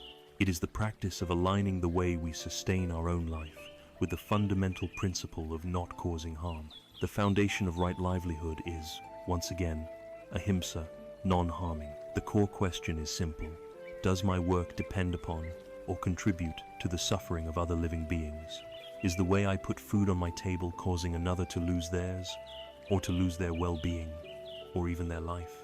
The Buddha, in his time, laid out 5 specific types of commerce that were to be avoided because they are, by their very nature, rooted in causing harm. This ancient list serves as a powerful guidepost for our own reflections. The first is trading in weapons. This is perhaps the most obvious. To profit from the creation and sale of instruments designed to kill and destroy is to have a livelihood directly tied to violence and suffering. The second is trading in living beings. This includes human trafficking and slavery, but in the Buddha's time, it also explicitly included the business of raising and selling animals destined for slaughter. It is the business of commodifying life itself, of profiting from the captivity and fear of other sentient beings. Flowing from this, the third prohibited trade is the trading in meat. This is the commerce that directly results from the act of killing. The principle here is about disentangling our own survival and prosperity from the flesh of another creature that has been deliberately killed for that purpose. The fourth is trading in poisons, which is any livelihood that profits from selling substances designed explicitly to harm or to kill. And finally, the fifth is trading in intoxicants. This refers to profiting from the sale of substances like alcohol or drugs that cloud the mind, destroy mindfulness, and lead to a state of heedlessness. Heedlessness, or a lack of self-awareness, is seen as the root of countless unskillful and harmful actions, and to profit from promoting it is contrary to a path of clarity and awakening. While this list is thousands of years old, its underlying spirit is more relevant than ever. In our complex global economy, we are challenged to translate these principles into our own lives. It is not enough to simply say, "I am not a weapons dealer." We must look deeper at the subtle ways our work might be causing harm. We can ask ourselves a series of questions. Does my job require me to be dishonest, to mislead customers, or to misrepresent a product? Does my company engage in practices that exploit its workers, paying unfair wages, or creating unsafe working conditions? Does our business model prey upon the weaknesses of others, such as gambling industries that profit from addiction, or predatory lenders that profit from the financial desperation of the vulnerable? Does the product or service I help create contribute to the well-being of society, or does it primarily create distraction, division, and dissatisfaction? These are not easy questions, and the answers are rarely black and white. But the willingness to ask them is the very practice of right livelihood. Furthermore, in the 21st century, right livelihood must encompass a profound sense of environmental responsibility. A company that makes a seemingly harmless product, but in the process pollutes a river, destroys a forest, or contributes massively to climate change, is engaged in a large-scale act of harm. It harms the ecosystem, the animals that live within it, and all the humans, present and future, who depend on a healthy planet for their survival. To knowingly participate in such a system, even in a small administrative role, is to be complicit in that harm. Right livelihood, therefore, encourages us to seek work that honors and protects our planet, not work that desecrates it for short-term profit. The goal is to find a way to live that is in harmony not just with our fellow humans, but with all of life. To illustrate this, consider the tale of two merchants in a bustling market town. The first merchant is driven by one goal: to maximize his profit. He uses the cheapest materials to make his goods, though he tells his customers they are of the highest quality. He employs a clever trick with his scales to shortchange every customer by a small, unnoticeable amount. He becomes very wealthy. He builds a large, impressive house. But what is his inner world like? He lives in a state of constant, low-grade anxiety. He is always afraid of being discovered. He trusts no one, because he himself is not trustworthy. He eyes his customers with suspicion and worries his employees are stealing from him. His wealth has bought him a beautiful prison, and he is its only inmate, tormented by the fear that is the direct result of his own actions. The second merchant in the same town is guided by a different principle. He wishes to earn a fair living, but also to be a respected and valuable member of his community. He takes pride in his work, using quality materials and beautiful craftsmanship. He charges a fair price, and his scales are always accurate. He may not get rich as quickly as the first merchant, but he earns something far more precious. He earns the trust of his community. His customers become his friends. They seek his advice. They recommend him to others with genuine enthusiasm. He goes home at night and sleeps soundly, with a clear conscience and a peaceful heart. His wealth is not measured only by the coins in his purse, but by the richness of his relationships and the integrity of his own mind. He lives in a state of ease and security that the first merchant, for all his gold, can never buy. This is the fruit of right livelihood. It is the understanding that true prosperity is inner peace, and that a clear conscience is the most valuable asset we can ever possess. Now, it is a reality that many of us do not have the luxury of easily choosing our ideal profession. We have bills to pay and families to support, and sometimes we must take the work that is available. The teaching of right livelihood is not an elitist demand that everyone must find a perfect, ethically pristine job, or else they have failed. It is an encouragement to bring the principles of right livelihood into whatever situation we find ourselves. We can be the honest employee in a flawed company. We can be the one who treats colleagues with respect and kindness. We can refuse to participate in the unethical practices of our workplace. We can be a quiet force for positive change from within. The Buddha's path was not designed only for monks and nuns living in seclusion. It was designed for ordinary people navigating the complexities of daily life. The point is not to achieve an impossible perfection, but to hold a clear intention. The intention to cause less harm and, where possible, to be of service. By integrating our work into our spiritual path, we solidify the entire ethical foundation of our practice. Our view, our intention, our speech, our action, and now our very livelihood are all pointing in the same direction, away from harm and toward peace. We have built a stable, solid platform of ethical conduct known as Sila. This platform is essential. Without it, any attempt at higher meditative states would be like trying to build a house on sand. But a platform, however strong, is merely a starting point. It must be energized. We need a force, an engine, to propel us forward on the path, to keep us from becoming complacent, and to give us the strength to cultivate the deeper states of concentration and wisdom that lie ahead. We now need to learn how to tend to our inner garden with joyful persistence. This brings us to the next crucial element of the path, the beginning of mental mastery, Chan Tin Tun, or right effort. Having laid a firm and noble foundation of ethical conduct, a ground of non-harming built by our speech, our actions, and our livelihood, we might be tempted to rest. But a foundation, however strong, is not the house itself. It is merely the stable ground upon which a beautiful structure can be built. Now, we move into the second great division of the path, the training of the mind itself, known as samadhi, and the very first step in this mental cultivation, the engine that drives the entire process, is Chan Ting Tun, or right effort. This principle immediately dispels any notion that awakening is a passive affair, a lightning strike of grace that happens to us without our participation. Instead, the Buddha taught that cultivating the mind is an active process. It requires our energy, our intention, and our persistent, gentle engagement. It requires effort, but this is not the kind of effort we are used to in the modern world. The striving, stressful, white-knuckled effort of forcing outcomes. It is a different quality of energy altogether, a wise and balanced diligence, like that of a master gardener tending to their precious garden. Let us hold this image of the gardener in our minds, for it is the most perfect metaphor for right effort. The mind is a garden. Left to its own devices, it will not spontaneously blossom with flowers of peace and wisdom. Like any untended patch of earth, it will quickly become overgrown with the weeds of our habitual negative states.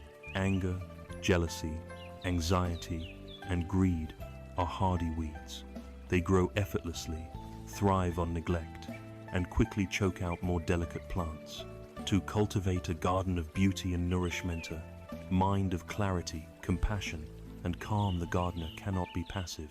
They must be an active, loving, and diligent participant in the life of the garden. This active participation, this wise engagement, is right effort. It is comprised of 4 distinct, yet related, tasks. These are the 4 great efforts a gardener of the mind must undertake. The first of these is the effort to prevent unwholesome states from arising. This is the gardener's first line of defense.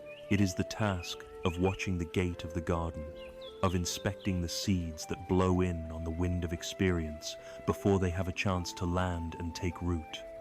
In our lives, this means guarding the sense doors. We become mindful of what we allow into our minds through our eyes, our ears, and our thoughts. We know from experience that certain types of movies, news programs, music, or conversations reliably plant seeds of anger, fear, or craving in our minds. The effort to prevent means making conscious choices. It means choosing to turn off the outrage-inducing talk show. It means choosing to unfollow the social media account that consistently triggers envy. It is not about hiding from the world in fear, but about wisely managing our environment, recognizing that it is far easier to keep a weed seed from entering the garden than it is to pull the weed once it has grown. This is a proactive, compassionate effort to protect our own peace. But no matter how vigilant the gardener, some weed seeds will always find their way in and sprout. The second task, therefore, is the effort to abandon unwholesome states that have already arisen. When we walk into our mind garden and see that the weed of anger has taken root, or the vine of anxiety has begun to wrap itself around a healthy plant, we do not ignore it. We don't berate ourselves for failing to prevent it, but we also don't allow it to flourish. We engage in the gentle, skillful work of uprooting it. This is a crucial point. The removal is not violent. We don't attack the anger with more anger. That would be like trying to fight a fire with gasoline. Instead, we apply an antidote. We meet the heat of anger with the coolness of loving kindness. We counter the constriction of jealousy with the expansive joy of celebrating another's success. We observe the anxiety, breathe into it, and loosen its grip with the gentle touch of acceptance. Like a good gardener who knows that yanking a weed too hard will only break it at the stem, leaving the root behind, we work skillfully and patiently to remove the unwholesome state completely, with its very root of ignorance. Of course, a garden is not defined merely by its lack of weeds. Its true glory is in what it grows. This brings us to the third task, the effort to cultivate wholesome states that have not yet arisen. The gardener must deliberately sow the seeds of the flowers and vegetables they wish to harvest. For us, this means actively planting the seeds of kindness, compassion, generosity, patience, gratitude, and concentration. These qualities do not always arise spontaneously. They must be intentionally cultivated. We do this by making time for practices that encourage their growth. We might read an inspiring book, listen to a Dharma talk, perform a deliberate act of kindness for a stranger, or practice a meditation specifically designed to develop compassion. We are consciously introducing the seeds of beauty into the soil of our minds, creating the causes and conditions for a future harvest of peace. Finally, once a beautiful flower has bloomed, the gardener's work is still not done. The new blossom is precious and may still be delicate. It needs to be tended to. This is the fourth task, the effort to maintain and nurture the wholesome states that have already arisen.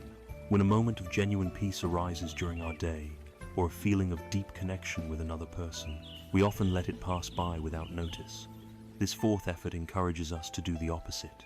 When a wholesome state appears, we are invited to treasure it. We give it our full attention, we savor it, we feel it fully in our body and mind. By doing so, we are watering the flower. We are giving it the sunlight of our attention, allowing its roots to grow deeper, making it a more stable and resilient feature of our inner landscape. Over time, through this gentle nurturing, the wholesome states become stronger and more readily available, while the unwholesome states grow weaker from neglect. The very character of the garden begins to change. It is absolutely essential to understand that this effort is not a grim, joyless struggle. The Buddha used a beautiful simile, that of a musician tuning a lute. If the musician tightens the string too much, it becomes shrill and will eventually snap. This is the effort of the striver, the perfectionist, who grits their teeth and tries to force their mind into submission. This path leads only to stress, exhaustion, and burnout. If, however, the musician leaves the string too loose, it will not produce a sound. This is the effort of the complacent or lazy mind, which simply allows the weeds to grow unchecked. The key is to find the middle path. The string must be tuned just right, not too tight, not too loose to produce a clear, beautiful note.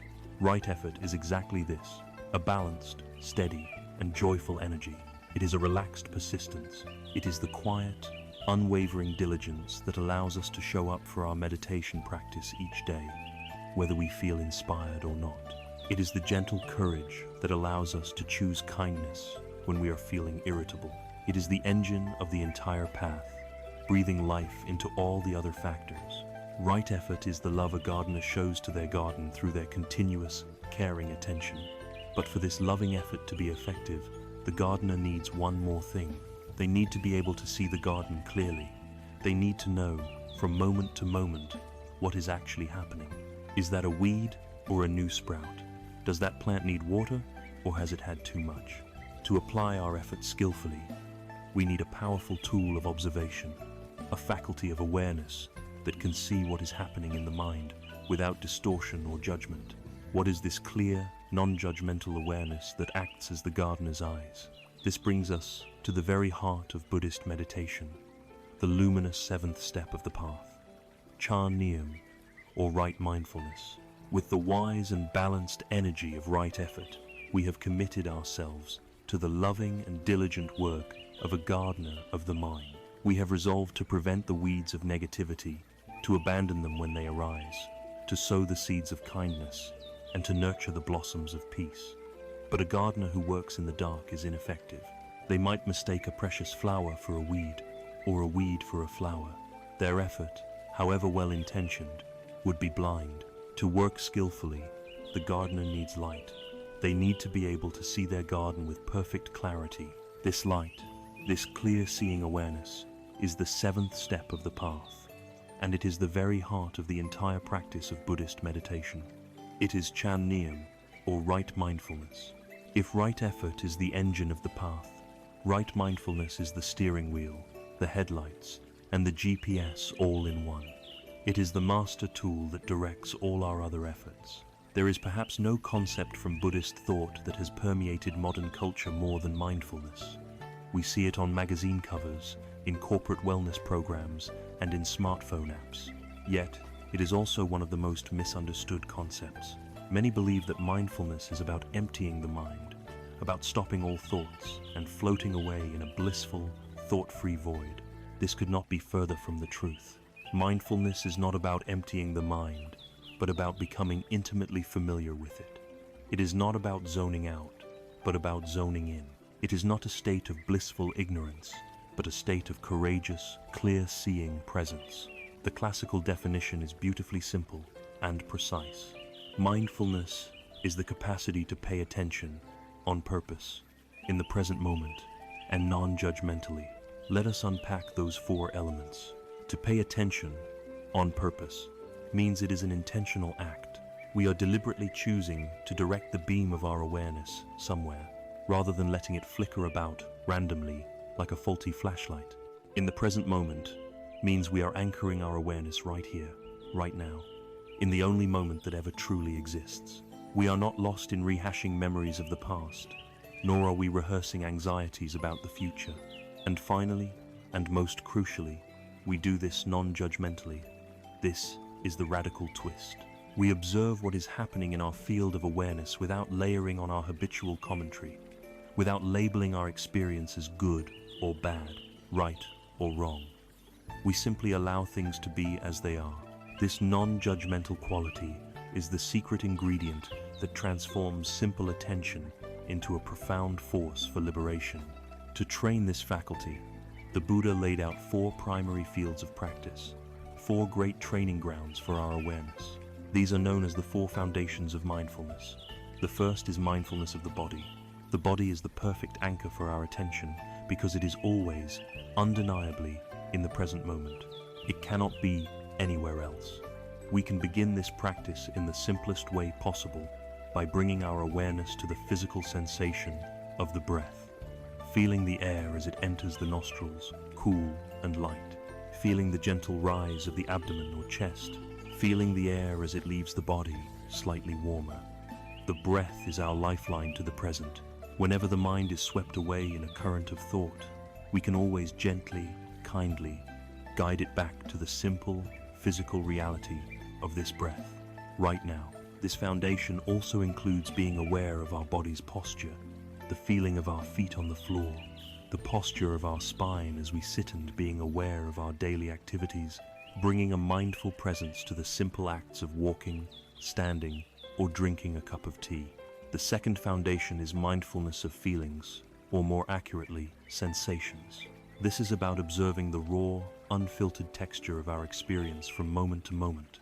The Buddha taught that every single experience we have, whether physical or mental, is accompanied by one of three feeling tones. It is either pleasant, unpleasant, or neutral. The practice here is to simply notice these tones as they arise and pass away. A pleasant sensation arises from a warm breeze on the skin. We notice it, pleasant. We don't cling to it or demand that it stay. An unpleasant sensation arises from a sudden loud noise. We notice it, unpleasant. We don't push it away or build a story of irritation around it. A neutral sensation arises from the feeling of our hands resting in our lap. We notice it, neutral. By observing experience at this fundamental level, we are striking at the very root of our suffering. We are training ourselves to stop the automatic reaction of clinging to what is pleasant and pushing away what is unpleasant, the very habit that fuels the endless cycle of craving. The third foundation is mindfulness of the mind itself, or consciousness. Here, we turn the light of awareness back onto the one who is aware. We learn to recognize our own mental states as they occur. We notice, the mind is feeling angry right now, or the mind is scattered and restless, or there is joy present in the mind, or the mind is calm and concentrated. By observing our mind in this way, we make a revolutionary discovery. We see that these mental states are just that, states. They are temporary, impersonal weather patterns passing through the vast sky of our awareness. We realize we are not our anger, we are not our anxiety. We are the spacious awareness that is able to know anger, to know anxiety. This insight creates a profound space between our sense of self and our shifting moods, freeing us from their tyranny. The fourth foundation is mindfulness of dharmas, which can be translated as mental objects or the very principles of reality. This is observing how our experience is structured and how it operates. It is seeing, in real time, the arising of one of the 5 hindrances, like doubt or restlessness, and understanding how it is clouding the mind. It is noticing the arising of a factor of enlightenment, like joy or tranquility, and understanding how it is clarifying the mind. It is seeing for ourselves the truth of impermanence. As we watch a thought arise, linger for a moment, and dissolve, it is a deeper, more analytical form of observation that sees the universal laws of cause and effect playing out within our own consciousness. There is a powerful story used to illustrate the critical importance of being anchored in the now. A great acrobat and his young apprentice were to perform a death-defying tightrope walk high above a town square. The apprentice was pale with fear. He asked his master, "Master, what should I focus on? Should I keep my eyes on the platform at the other end so I know where I am going?" The master shook his head. "Number, if you focus on the future, you will lose your balance." The student asked, "Then should I look down at my feet to make sure my footing is secure?" The master again shook his head. "Number, if you focus on the details below, you will become dizzy and fall." "Then what must I do?" cried the terrified apprentice. The master looked at him with calm, steady eyes. "There is only one thing to do. You must focus your entire attention on the point where the balancing pole meets the rope. Not on the future, not on the past, not on your feet, not on the crowd below. You must bring your entire being, your entire awareness, to the perfect balance of this one, single, present moment. Find your balance here, and the next step will take care of itself." Our life is this tightrope. We are walking between the past we cannot change and the future we cannot know. The only place we can ever find our balance, the only place we can ever be safe from falling into the chasm of anxiety and regret, is right here, right now. Right mindfulness is the art of keeping our attention on the balance point of the present moment. This profound practice is not confined to the meditation cushion. We can practice it anywhere, at any time. We can eat a meal mindfully, truly tasting each bite, instead of distracting ourselves with a screen. We can walk mindfully, feeling the earth beneath our feet. We can listen mindfully in a conversation, offering the other person the rare and beautiful gift of our full, undivided attention. Each time we do this, we are strengthening our capacity for presence. We are training our mind, pulling it back from the scattered worlds of past and future, and anchoring it in the rich, vibrant reality of the now. Right mindfulness is the great clarifier and the great stabilizer. It collates the stormy waters of the mind, allowing the mud to settle. And when the water is clear and still, it gains a new power. It can reflect the sky with perfect accuracy. When our mind is stabilized and sharpened through this practice, it becomes a powerful instrument, capable of a deep, unwavering focus, a profound stillness where the most transformative insights can finally arise. This leads us to the culmination of our training in mental discipline, the 8th and final step on the path, Chan Dirn, or right concentration.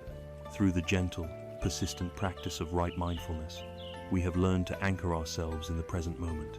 We have trained our awareness to be a steady, non-judgmental witness to the ever-shifting landscape of our body, our feelings, and our mind. Like a patient hand calming the surface of agitated water, mindfulness gathers our scattered attention, bringing a quality of stillness and clarity to our inner world. This practice of gathering and stabilizing the mind prepares us for the eighth and final step of the path, the culmination of our training in mental discipline. This is Chandirn, or right concentration. If mindfulness is the act of gathering the diffuse rays of the sun, concentration is the act of focusing them through a magnifying glass, creating a beam so powerful it can penetrate the deepest obscurities and illuminate the most profound truths. It is the pinnacle of a trained mind, a state of profound stillness and unification that is the necessary precursor to liberating wisdom. It is important to understand that right concentration is not the same as the ordinary concentration we experience in daily life. We all know what it feels like to be concentrated. A surgeon performing a delicate operation, an artist lost in their painting, or even a child completely absorbed in a video game. These are all states of focused attention. However, in the Buddhist context, the word right is paramount. Ordinary concentration can be attached to unwholesome objects or fueled by unwholesome intentions, such as a thief concentrating on cracking a safe. Right concentration, however, is a specific type of mental focus that is wholesome, purposeful, and deeply ethical. It is called right because it is supported and purified by all the 7 preceding factors of the path. It is a concentration guided by the wisdom of right view, fueled by the balanced energy of right effort, and built upon the unshakable foundation of right mindfulness. It is a mind that has been cleansed by ethical conduct through right speech, action, and livelihood. Therefore, the focus it achieves is not tense or obsessive, but rather relaxed, luminous, and imbued with a gentle compassion. The journey to right concentration begins with mindfulness. As we sit, we continuously guide our awareness back to our chosen object of meditation, most commonly the breath. In the beginning, the mind is like a wild puppy on a leash, constantly straining to run off in every direction, chasing after sounds, memories, and future plans. Our job, through mindfulness and gentle effort, is simply to keep bringing the puppy back to the same spot, again and again, with infinite patience and kindness.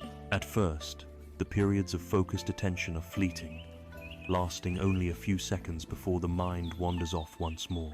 But with consistent practice, something remarkable begins to happen. The puppy begins to settle down.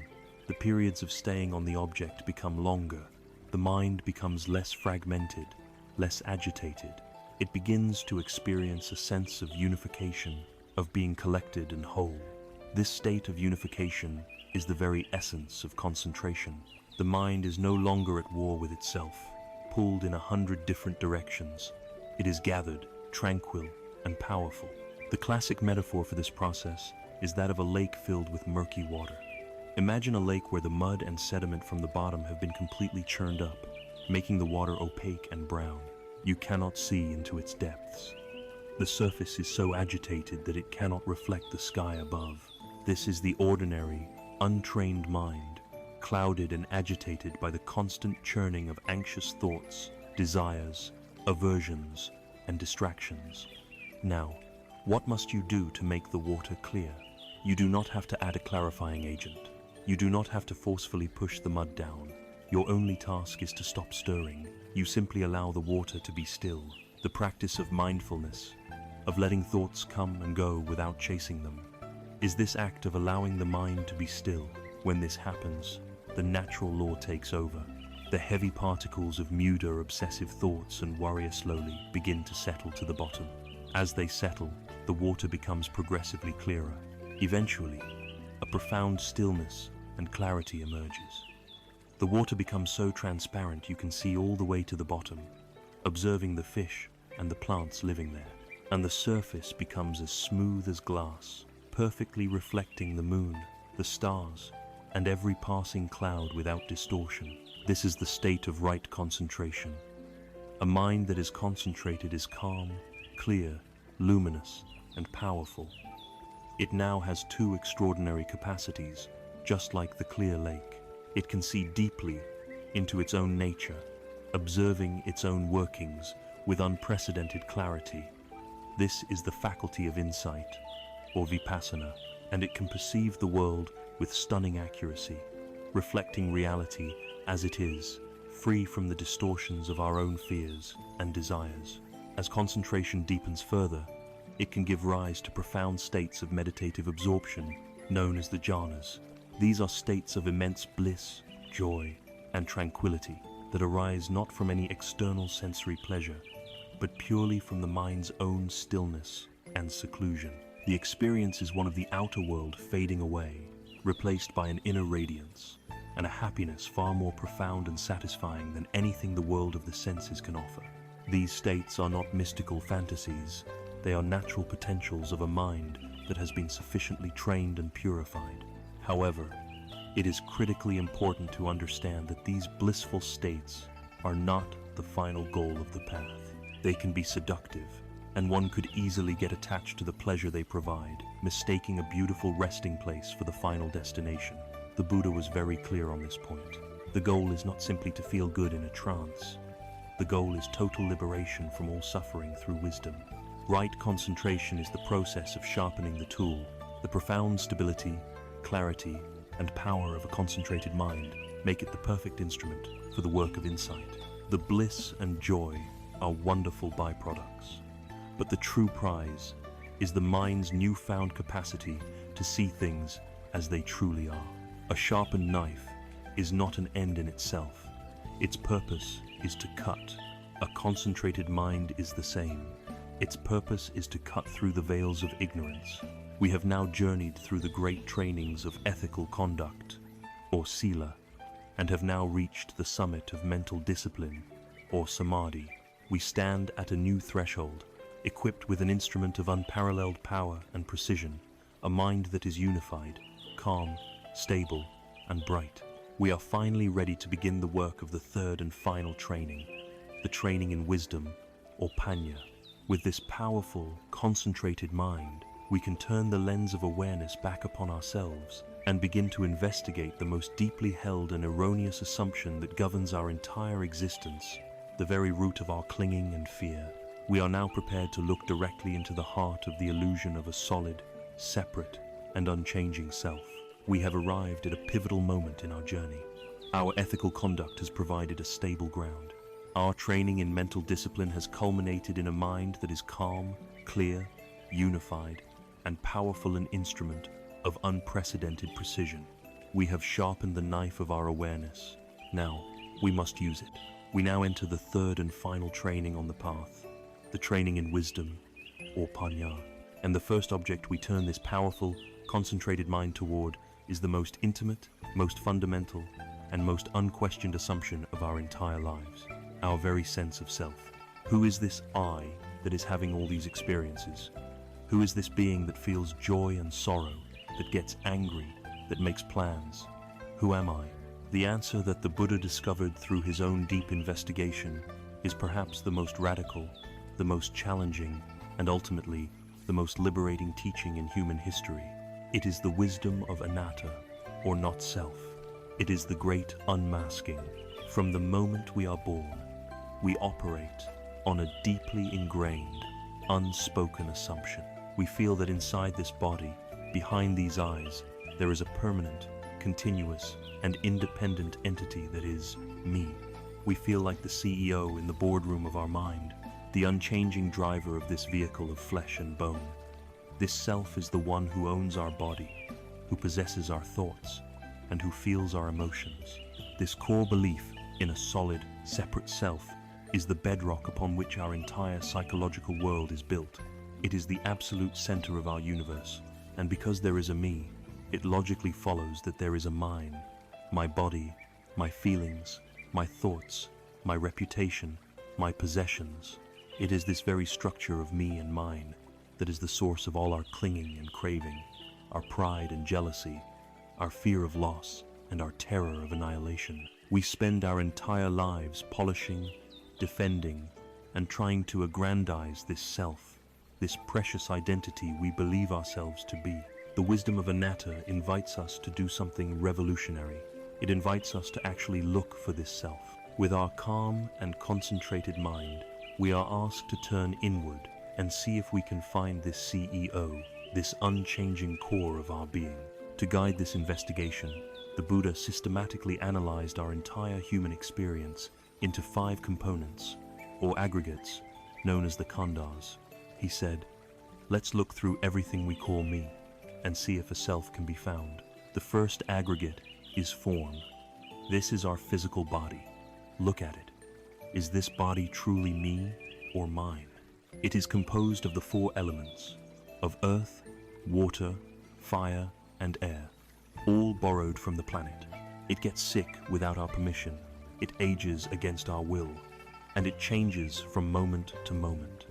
If it were truly me, we should have complete control over it, but we do not. We cannot find a permanent, independent owner in this collection of flesh, blood, and bone. The second aggregate is feeling. These are the pleasant, unpleasant, and neutral sensations that arise from contact with the world. Is this pleasant feeling me? If it is, then what happens when it vanishes, as all feelings do? Does I vanish with it? A feeling of pain arises. Is that me? We resist it, we hate it, we want it to go away. How can something be me if we experience it as alien and hostile? These feelings are fleeting, unreliable visitors. They are not the master of the house. No solid self can be found here. The third aggregate is perception. This is the faculty that recognizes, identifies, and labels our experience. It sees a certain pattern of color and light and labels it tree. It hears a sound and labels it music. Is this faculty of perception me? Perceptions are also impermanent, dependent on our sense organs and the objects they meet. Moreover, they can be mistaken, distorted by our moods and biases. This labeling process is just that, a process. It is not a solid entity. The fourth aggregate is mental formations. This is a broad category that includes all our thoughts, intentions, opinions, beliefs, moods, habits, and impulses. This is where the 2 wolves of our intentions reside. Is this constant stream of mental activity me? Look at your own thoughts. They are a chaotic, often contradictory torrent. A thought of love arises one moment, followed by a thought of irritation the next. An opinion we held firmly 5 years ago seems foolish to us now. If we identify with one thought as me, what happens when a conflicting thought arises? There is no stable, consistent CEO in this noisy boardroom, only an endless succession of committee members shouting for attention. And the fifth and final aggregate is consciousness. This is the raw faculty of awareness itself, the simple knowing of what is happening at the sense doors. There is seeing consciousness, hearing consciousness, tasting consciousness, and thinking consciousness. Is this bare awareness the ultimate me? The Buddha pointed out that consciousness is never found alone. It is always consciousness of something. It arises in dependence upon an object and a sense organ. It is not a standalone, independent entity, but a flickering, dependent process. The most famous story illustrating this profound insight is the dialogue between the enlightened monk Nagasena and the Greco-Bactrian king Melinda.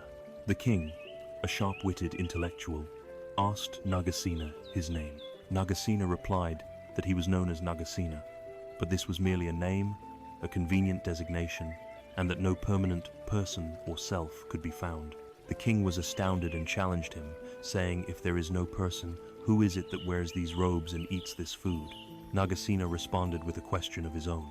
"Your Majesty, how did you arrive here today?" "By chariot," the king replied. "Excellent," said Nagasena. "Then please, define for me what a chariot is.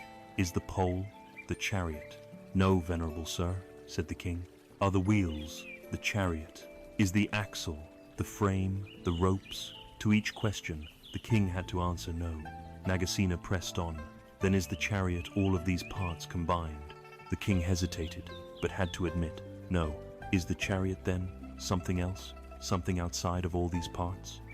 "No, Venerable sir, the king replied. Nagasena concluded, Then, your majesty, for all your searching, you cannot find the chariot. Chariot is nothing but a name, a convenient label we use when the pole, the wheels, the axle, and the frame are all assembled and functioning together. In the ultimate sense, no chariot exists. He then brought the lesson home. Just so, your majesty, Nagasena is a convenient name for the collection of the body, feelings, perceptions, mental formations, and consciousness. But when you investigate them with wisdom, no permanent, independent self can be found. This realization of not self, or anatta, is not a declaration that we do not exist. That would be nihilism. The experience of life is undeniably happening. The chariot still functions to carry the king. The point is not that we don't exist, but that our existence is that of a process, not a thing. We are more like a wave in the ocean than a statue on the shore. A wave has a recognizable form. It has a beginning and an end, but it has no separate, independent existence apart from the ocean. It is simply the ocean in a temporary state of movement. In every moment, the water that constitutes the wave is different. We are the same. We are a flowing, interdependent process of physical and mental phenomena, arising and ceasing from moment to moment. Self is simply the label we give to this ongoing flow. Understanding this is the key to liberation. When we see, with the clarity of a concentrated mind, that there is no solid self to defend, the entire architecture of our suffering begins to crumble. If there is no permanent entity, who is there to be proud or arrogant? If there is no unchanging core, what is there to be threatened by criticism or change? If these thoughts are not truly me or mine, we can stop identifying with them and being swept away by their currents. If this body is not ultimately myself, we can care for it wisely as a precious vehicle, without clinging to it in terror as it inevitably ages and changes. The boundaries we erect between self and other begin to dissolve. We see that other people are not solid, separate egos, but are also flowing processes of suffering and confusion, just like us. This insight is the very root of boundless compassion. Removing the mask of the self does not reveal a void. It reveals the entire, interconnected, seamless fabric of life itself. This profound insight that we are not a static object is intimately tied to an even broader truth about the nature of existence. Having seen that the self is a process, we can now turn our awareness outward and see that everything else is a process too. This leads us directly to the wisdom of Anicca, the unceasing river of impermanence. With the powerful and concentrated mind we have cultivated, we have turned the lens of inquiry inward and made a startling discovery. In our investigation of the self, we found no solid, unchanging entity, no permanent CEO in charge. Instead, we found a dynamic, selfless process, a flowing river of physical and mental phenomena. This insight into not self, or anatta, is profoundly liberating, and it leads us directly to another, equally fundamental truth.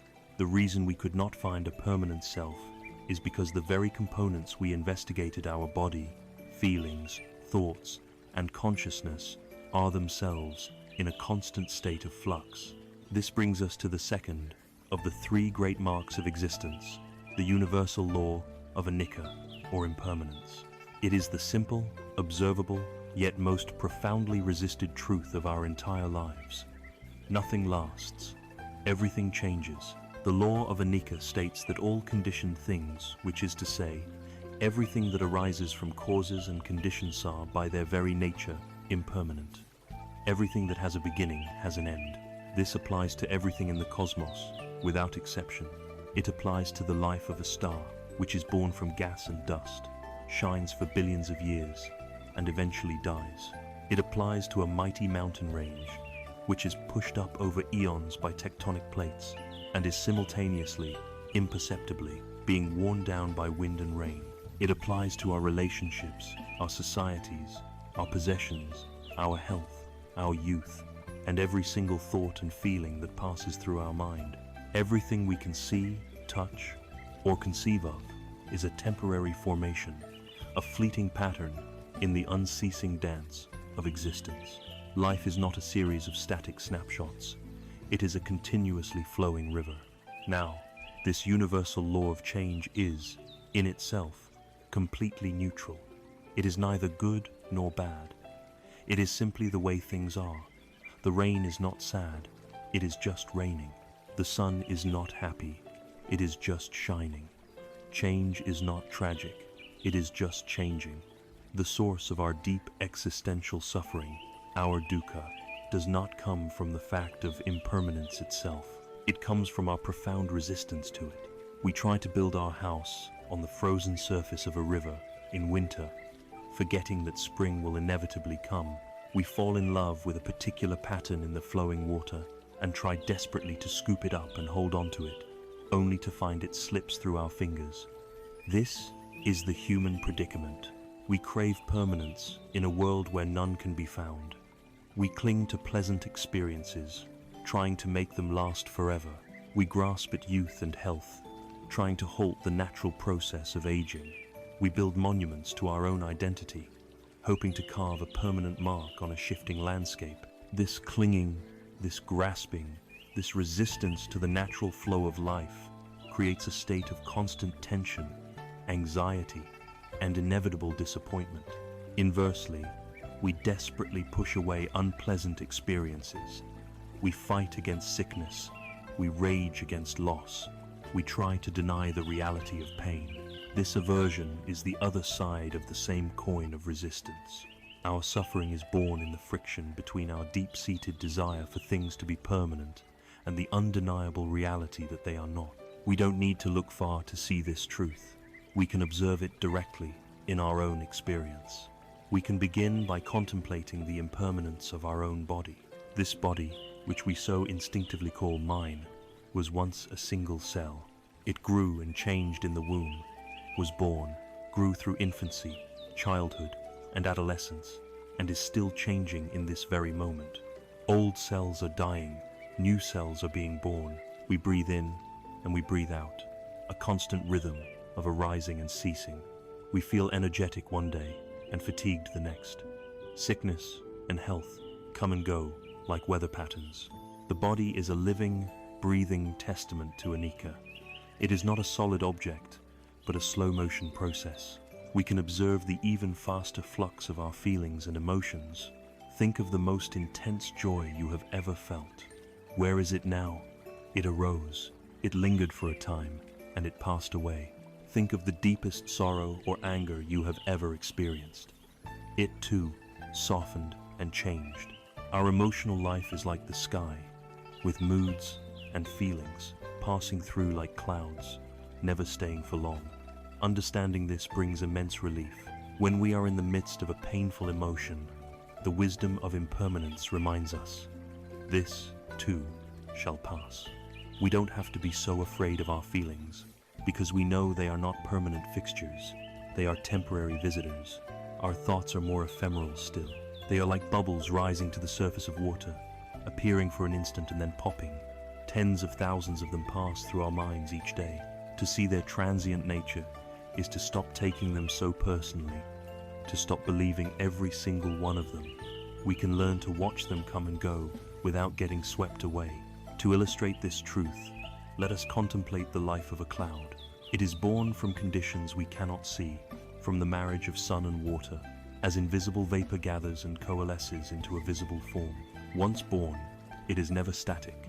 It is in a constant state of transformation, shaped and reshaped by the unseen currents of the wind. It can be a thin, wispy streak, or a great, billowing, majestic tower. Its color changes with the light, from brilliant white to soft pink to deep, stormy gray. It drifts without resistance across the vastness of the sky, and its end is also a transformation. It may dissolve back into the invisible vapor from which it came, or it may release itself as life-giving rain, nourishing the earth below before rising again to the sky. At no point is the cloud a fixed, solid entity. It is a process, a beautiful, temporary pattern in the sky. It does not cling to its shape or resist the wind. It simply embodies the law of change. Our own lives are just like the life of this cloud. To understand impermanence is to learn to be like the cloud, to flow gracefully with the winds of change. Hearing this, one might think that this is a pessimistic or depressing philosophy. If nothing lasts, what's the point? But this is a misunderstanding. The wisdom of impermanence, when truly understood, does not lead to despair. It leads to the deepest appreciation for life. It is the very fact that things are fleeting that makes them so precious. If a beautiful sunset lasted forever, we would soon take it for granted and stop looking at it. It is because we know it will soon fade into darkness that we watch it with such presence and awe. If our loved ones were to live for eternity, we might always say, "I will tell them I love them tomorrow." Knowing that our time together is finite, we are inspired to cherish each moment, to connect deeply, to love fully.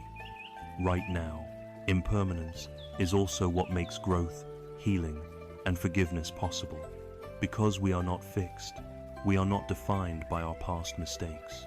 We can change, we can learn, we can become a better person. Without impermanence, we would be trapped forever in a single, unchanging state. It is the law of change that gives us hope.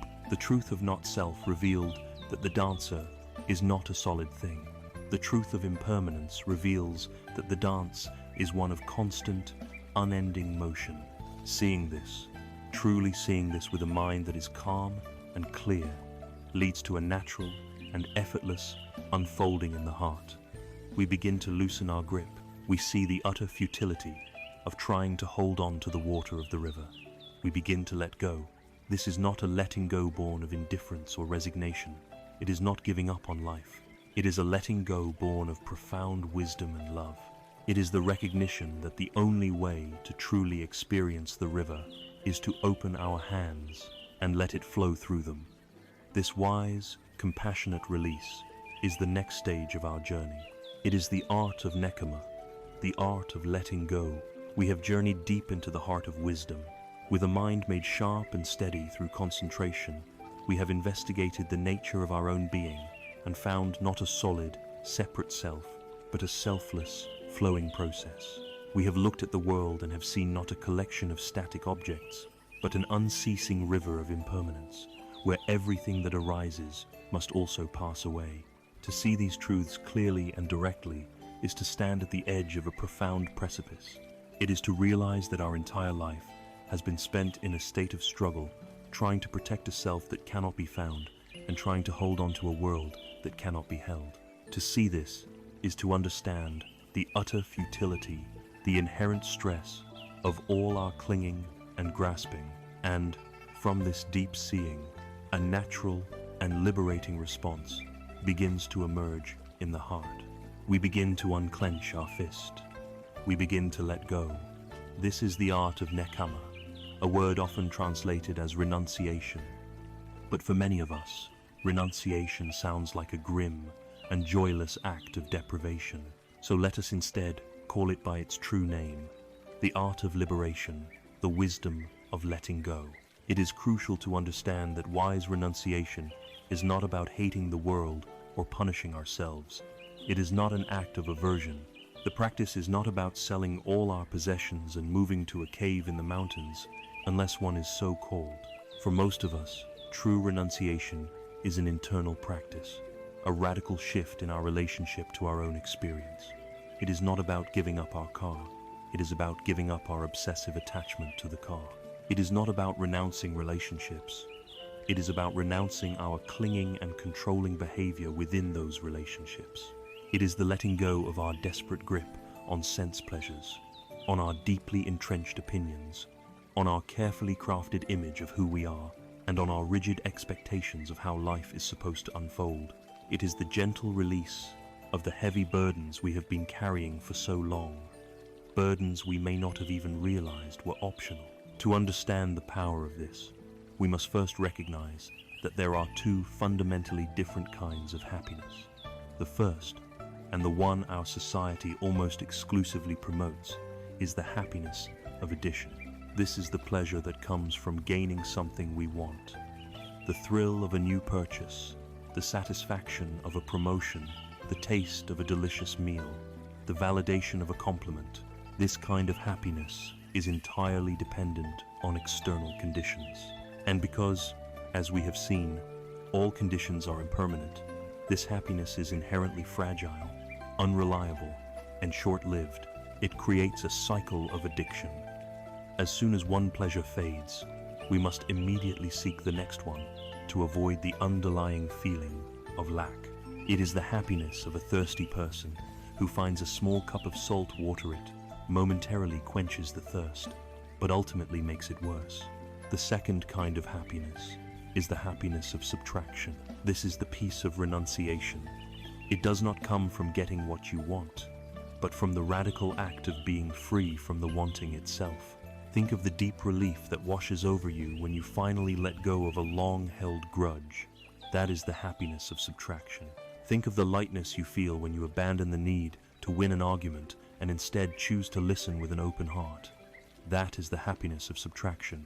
It is the profound peace that arises in the mind when it is no longer consumed by the fires of craving. This happiness is not dependent on anything external. It is a portable peace, an unconditional well-being that we can carry within us. It is the joy of the traveler who finally sets down their heavy backpack. This art of letting go can be practiced in small, manageable ways in every moment of our daily lives. You are in a conversation, and you feel that intense, burning desire to be right, to prove your point. The practice is to notice that feeling, that contraction of the ego, and to consciously let it go. You choose to value connection over being correct. You are stuck in traffic, late for an appointment. You feel the wave of irritation and frustration rising. The practice is to see this wave, to acknowledge it, and to let it pass without getting carried away by it, recognizing that fuming with anger will not make the traffic move any faster. You have a plan for the weekend, and it suddenly gets cancelled. Instead of descending into disappointment and resentment, you can practice letting go of your attachment to that specific future and opening to the possibilities of the present moment as it is. We can practice with our possessions, noticing our attachment to them. We can practice generosity, giving away something we like, and experiencing the joy that comes not from acquiring, but from releasing. Each of these small acts of letting go is a moment of training, a strengthening of the muscle of renunciation. The Buddha told a beautiful and powerful story to illustrate this principle. A man found himself on the bank of a vast and dangerous river, filled with treacherous currents. The shore he was on was perilous, but the far shore was safe and secure. There was no bridge and no ferry. So, being a resourceful person, he gathered reeds, branches, and logs, bound them together with vines, and built himself a raft. Through great effort and skill, he used the raft to paddle across the dangerous river, finally arriving, tired but safe, on the far shore. The Buddha then asked his monks a question. What now should this man do with the raft? Should he, filled with gratitude for this raft that saved his life, hoist it upon his shoulders and carry it with him as he continues his journey on land? The monks replied, "Of course not, Lord. That would be foolish. The raft was essential for crossing the river, but on dry land it is nothing but a heavy burden." The Buddha smiled. Exactly. The wise man would leave the raft on the shore, perhaps for another traveler to use, and he would continue his journey unburdened. He then concluded, "So it is with my teachings. The Dharma is like a raft. It is a tool, a skillful means for crossing from the shore of suffering to the shore of liberation. It is to be used, but not to be clung to as an identity or a dogma. This is the ultimate renunciation. The path itself is a tool to be used and then let go of. The goal is not to become a Buddhist. The goal is to become free. When we practice this art of letting go, we discover a profound sense of freedom and lightness. We become more flexible, more resilient, more adaptable to the ever-changing flow of life. We are no longer at war with reality, trying to force it to conform to our desires. We learn to dance with it instead. But letting go does not mean becoming empty or apathetic. It means making space. When we clear the garden of our mind from the choking weeds of clinging, craving, and aversion, we create a rich, fertile, and unburdened soil. And into this vast, newly created space, the most beautiful qualities of the heart can finally begin to grow. When our hands are no longer clenched in a fist, trying to grasp for ourselves, they are open to give, open to receive, and open to connect. Our hearts, freed from the prison of self-preoccupation, naturally begin to turn outward toward others. This leads us to the cultivation of the four sublime states, the boundless dwellings of an awakened heart. And we begin with the very foundation of all true connection, the gentle, unconditional warmth of metta, or loving kindness. Having learned the profound wisdom of letting go, of unclenching the fist of our clinging, we find that we have created a vast and open space within our own hearts. For so long, our mental energy was consumed by the endless, exhausting project of defending the self, of grasping for pleasure, and of pushing away pain. Now, with those burdens set down, the heart is free. But this freedom is not an empty void. It is a fertile ground, ready for the cultivation of the most beautiful qualities of which the human spirit is capable. This is where our journey turns toward the active generation of boundless love and compassion, the four sublime states, known as the Brahma Viharas. We begin with the foundation of them all, the radiant, life-affirming quality of metta, a word often translated as loving kindness. Metta is a very specific type of love. It is not the possessive, romantic love that often comes with attachment and expectation. It is not the transactional affection we might show to someone because they are useful to us. Metta is an unconditional, universal, non-judgmental wish for the well-being of all. It is a deep, heartfelt desire for oneself and for all living beings to be happy, to be safe, and to be free from suffering. It is a boundless friendliness, a warmth that radiates from the heart, without asking for anything in return. Metta is the direct and most powerful antidote to the mental poisons of anger, hatred, ill will, resentment, and jealousy. When we feel anger, our heart contracts. Our world shrinks down to the size of our grievance. We feel tight, isolated, and pained. Anger is a fire that burns the one who holds it. Metta is the cooling water that extinguishes these flames. It is an act of expansion. It softens the heart, dissolves the walls of separation, and connects us to the world with a sense of warmth and kinship. To cultivate metta is the ultimate act of healing for our own hearts. But metta is not simply a pleasant feeling that we hope will spontaneously arise.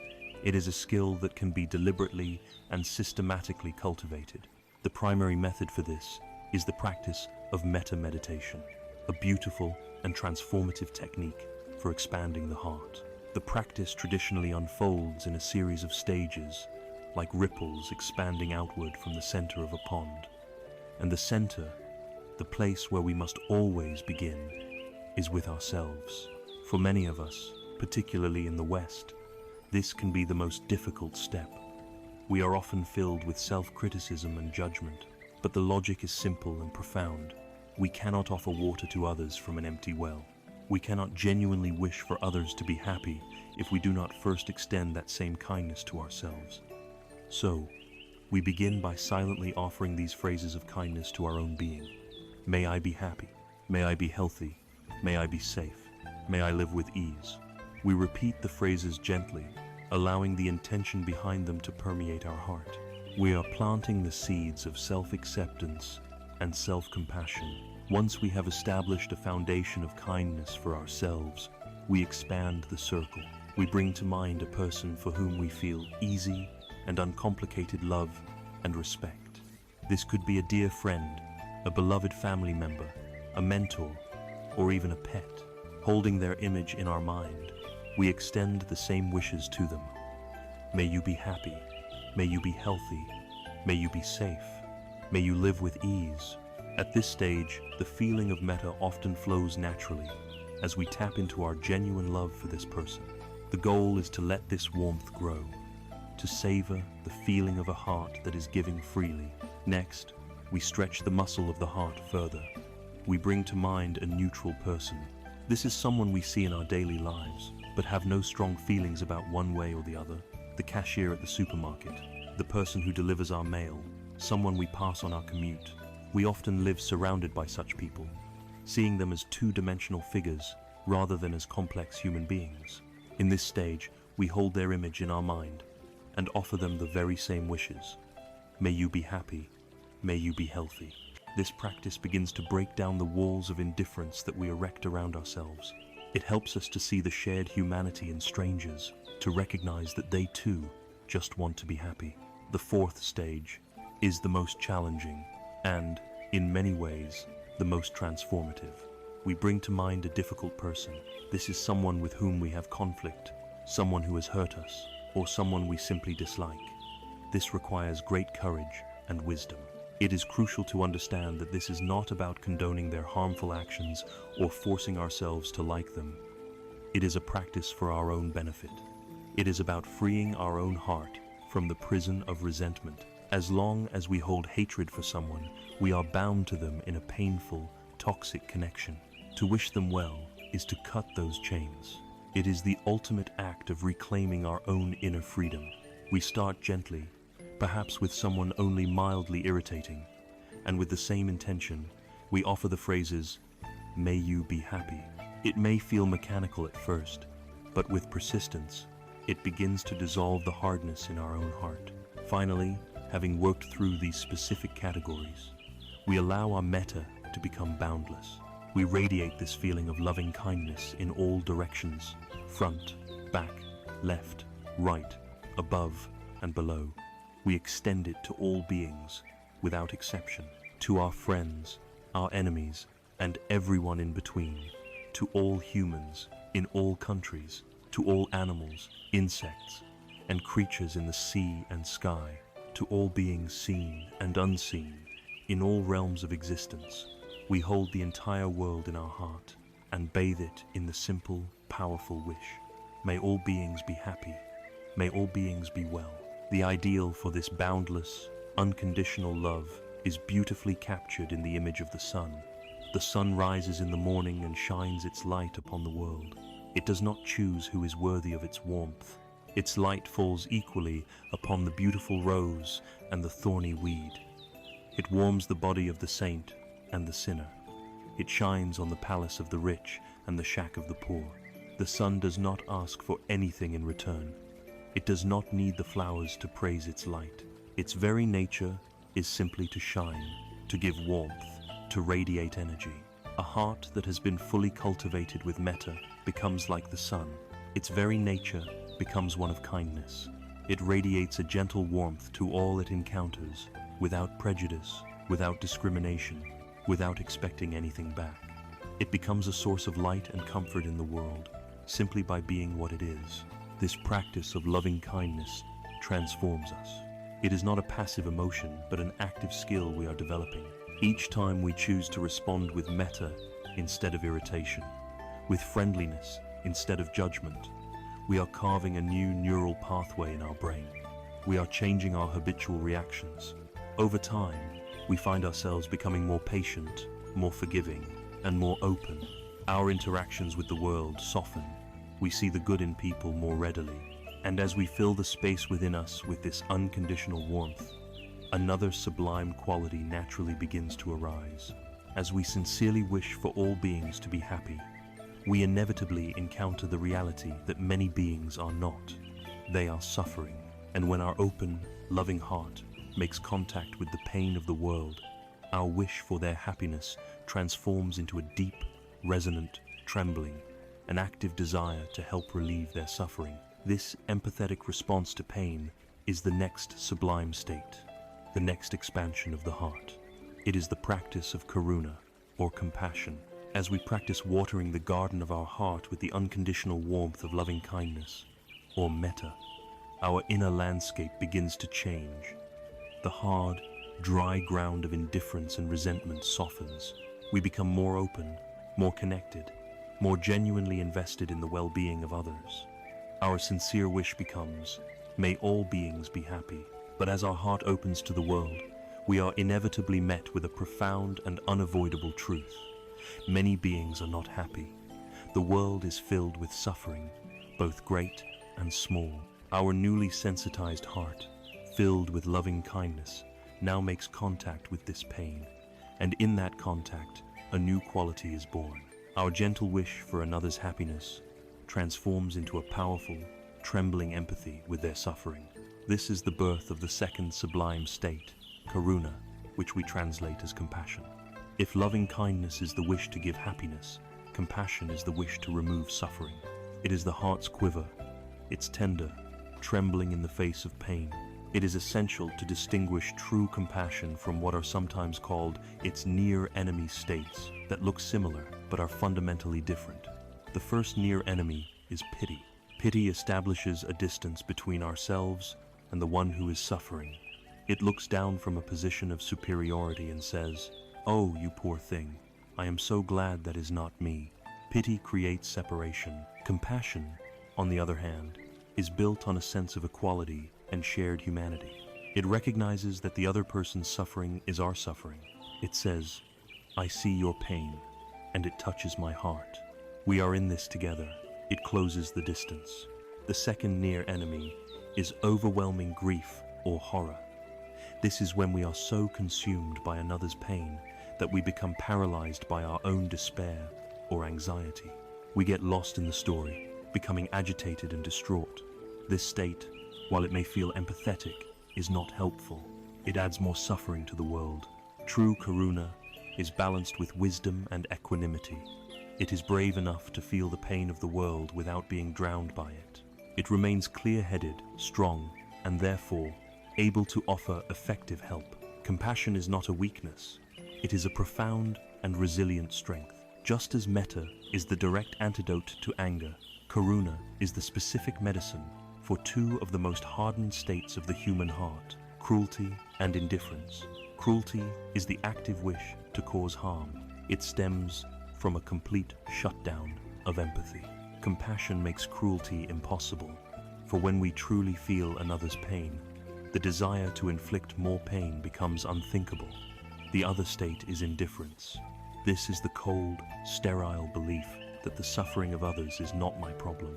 It is the act of turning away, of closing the shutters of our heart to the world.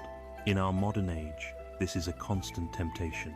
We are bombarded with so much tragic news that it is easy to become numb simply as a defense mechanism. Compassion is the force that melts this numbness.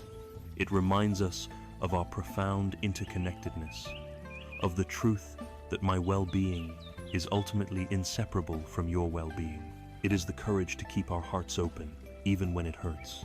Like loving kindness, compassion is not something we simply wait to feel. It is a quality that we can consciously cultivate and strengthen. And once again, the practice must begin with ourselves. We must learn to offer compassion to our own suffering. For most of us, our default reaction to our own pain, be it physical illness, emotional heartache, or the sting of failure, is one of harshness. We criticize ourselves for being weak, we distract ourselves to avoid the feeling, or we get lost in stories of self-pity. The practice of self-compassion invites a different response. It is the practice of turning toward our own pain with the same kindness and tenderness we would offer a dear friend. When we are hurting, we can pause, perhaps place a hand over our heart, and acknowledge the reality of the moment with gentle phrases. This is a moment of suffering. Suffering is a part of life. May I be kind to myself in this moment. May I give myself the compassion that I need. By learning to be a friend to ourselves in our darkest moments, we develop the capacity to be a true friend to others in theirs. The core practice of cultivating compassion for others is to gently reverse our habit of turning away. Our instinct when we encounter suffering is often to protect ourselves. We change the channel. We scroll past the disturbing image. We offer a quick, superficial platitude to a friend in pain. The practice of karuna asks us to pause, just for a moment. It asks us to be willing to truly see the suffering in front of us. We don't have to dive in and drown in it, but we can allow ourselves to feel the resonance of it in our own heart. We let it touch us, and from that place of authentic, heartfelt connection, we can ask the most compassionate question in the world: what can be done to help? Sometimes the answer will be a significant action, but more often it is something small and immediate. It may be the act of truly listening to a friend without trying to fix their problem. It may be a small donation to a relief organization. It may be a kind word offered to a stranger who is clearly having a difficult day. The specific action is less important than the intention from which it springs, the genuine wish to alleviate suffering. There is no story that embodies the active, fearless nature of true compassion more than that of the Buddha and the sick monk. The story goes that in the monastery, one monk had contracted a dreadful disease. His body was covered in oozing, festering sores, and he was soiling himself, unable to care for his own basic needs. The other monks, repulsed by the sight and the foul smell, completely abandoned him. They would not go near his dwelling. He was left to die alone in his own filth and despair. The Buddha learned of the situation. He did not simply send his well wishes from a distance or ask someone else to handle it. He went himself to the sick monk's hut. He began to boil water. Then, with his own hands, the awakened one, the teacher of gods and humans, began to gently wash the sick monk's body, cleaning his infected sores and carefully changing his soiled robe. He did this with a heart of complete compassion, free from any aversion or disgust. After he had made the monk clean and comfortable, he gathered the other monks together. He looked at them and said, "Monks, you have no mother and no father here to look after you. If you do not care for one another, who then will care for you?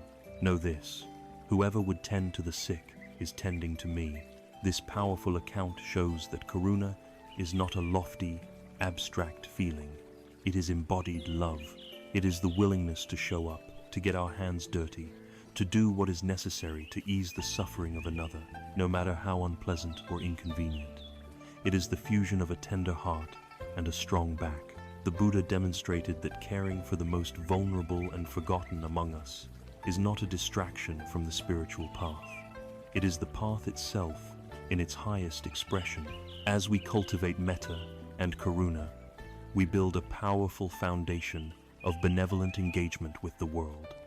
We wish for the happiness of all beings, and we are moved to act to relieve their suffering. Our hearts, once closed in on themselves, have now opened wide to the joys and sorrows of the world. But the sublime life is not only about navigating difficulty.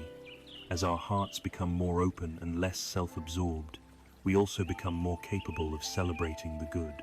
This leads us to the third of the four sublime states, a beautiful quality that is the direct antidote to the poison of envy. It is the practice of mudita, or sympathetic joy. With hearts that have been softened by loving kindness and made brave by compassion, we have learned to engage with the world in a profoundly new way. We have cultivated the sincere wish for all beings to be happy, and we have developed the courage to stand with them in their suffering. But the spectrum of life contains more than just sorrow. What is our response when our wish for others comes true? What happens when we encounter not suffering, but its opposite, the radiant sight of another's happiness, success, and good fortune? Our hyper-competitive, comparison-driven culture has trained us for one of two responses: a flicker of envy or a polite indifference. The Buddhist path invites us to cultivate a third, far more beautiful and liberating response. This is the third of the four sublime states, the practice of mudita, which we can translate as sympathetic or appreciative joy. It is the genuine, selfless, wholehearted delight in the happiness and success of others. If compassion is the heart's ability to share in sorrow, sympathetic joy is the heart's ability to share in bliss. For most of us, this can be the most challenging of the sublime states to cultivate. We may find it easier to feel compassion for someone who is suffering than to feel pure joy for someone who is succeeding, especially if their success highlights an area where we feel we are lacking. When we hear that a friend got the promotion we wanted, that a sibling has bought a beautiful new home, or we see pictures of an acquaintance on a spectacular vacation, what is our honest, instantaneous reaction? For many, it is a subtle, painful clenching of the heart. A quiet, bitter question arises. Why them and not me? This is the poison of envy and jealousy. It is one of a mind's most painful and isolating states. Envy operates from a deep-seated belief in scarcity. It sees happiness, success, and good fortune as a limited pie. If someone else takes a large slice, it feels like there is less left for us. This belief system traps us in a state of perpetual poverty consciousness. Regardless of how much we actually have, it turns friends into rivals, and the world into a hostile arena of competition. It makes it impossible to ever feel truly content, because there will always be someone who has more, who is doing better, who seems happier. Envy is a self-imposed prison of bitterness. Mudita is the key that unlocks this prison. It is the direct and powerful antidote to envy. Sympathetic joy operates from a mindset of radical abundance. It understands that happiness is not a finite resource that gets used up. In fact, it is the one resource that multiplies when it is shared. When you can genuinely rejoice in another person's happiness, their joy becomes your joy. In that moment, you have not lost anything. You have effectively doubled the amount of happiness in your own experience. To cultivate mudita is to give yourself access to an infinite source of joy. You are no longer limited to the infrequent moments of your own personal triumphs. You can now tap into and celebrate the triumphs of everyone you meet. The birth of a neighbor's child, a colleague's successful project, the laughter of strangers in a park, all of these can become sources of genuine happiness for you. Your capacity for joy becomes boundless. Like the other sublime states, sympathetic joy is a skill that can be intentionally developed through practice. We can begin in a way that is easy and natural. Bring to mind a person whom you love dearly, someone whose happiness truly is your happiness. Perhaps a beloved child, a cherished friend, or a dear partner. Now, recollect a specific moment of their success or joy. Picture them on their graduation day, on their wedding day, or at the moment they achieved a lifelong goal. As you hold this image in your mind, allow yourself to fully feel the pure, unadulterated joy that you felt for them. Let it fill your heart. There is no envy here, only selfless celebration. We can then give voice to this feeling with phrases like, "My friend, I am so happy for you. May your joy and success continue. May your happiness never leave you." We rest in this beautiful, expansive feeling. Once we have connected with this feeling, we can begin to gently stretch our capacity. We can bring to mind an acquaintance, someone we know and like, and think of their good fortune. When we hear good news about them, we can consciously interrupt our habitual tendency to compare, and instead intentionally pivot to joy. We can make a deliberate choice to be happy for them, silently offering them the same wishes. This may feel artificial at first, but with repetition, we are creating a new mental habit. The most advanced and most healing practice is to try and generate sympathetic joy for someone we have considered a rival, or for someone whose success has triggered our envy in the past. This is a profound act of spiritual maturity. It is not about denying our own ambitions. It is about releasing the toxic belief that their success is somehow a threat to our own. It is recognizing them as another being, just like us, striving for happiness in this life, and finding it in our heart to genuinely say, "Good for you, I wish you well." This act liberates us from the chains of our own bitterness. A very practical way to practice this in the modern world is with our use of social media, which can so often be a trigger for comparison and envy. We can transform our newsfeed into a mudita training ground. Every time we see a post announcing a success, a happy relationship, or a joyful experience, we can use it as a reminder. We can pause, take a breath, and silently wish that person well, turning a potential moment of pain into a moment of practice. The purest essence of mudita is perfectly captured in the image of a parent watching their child.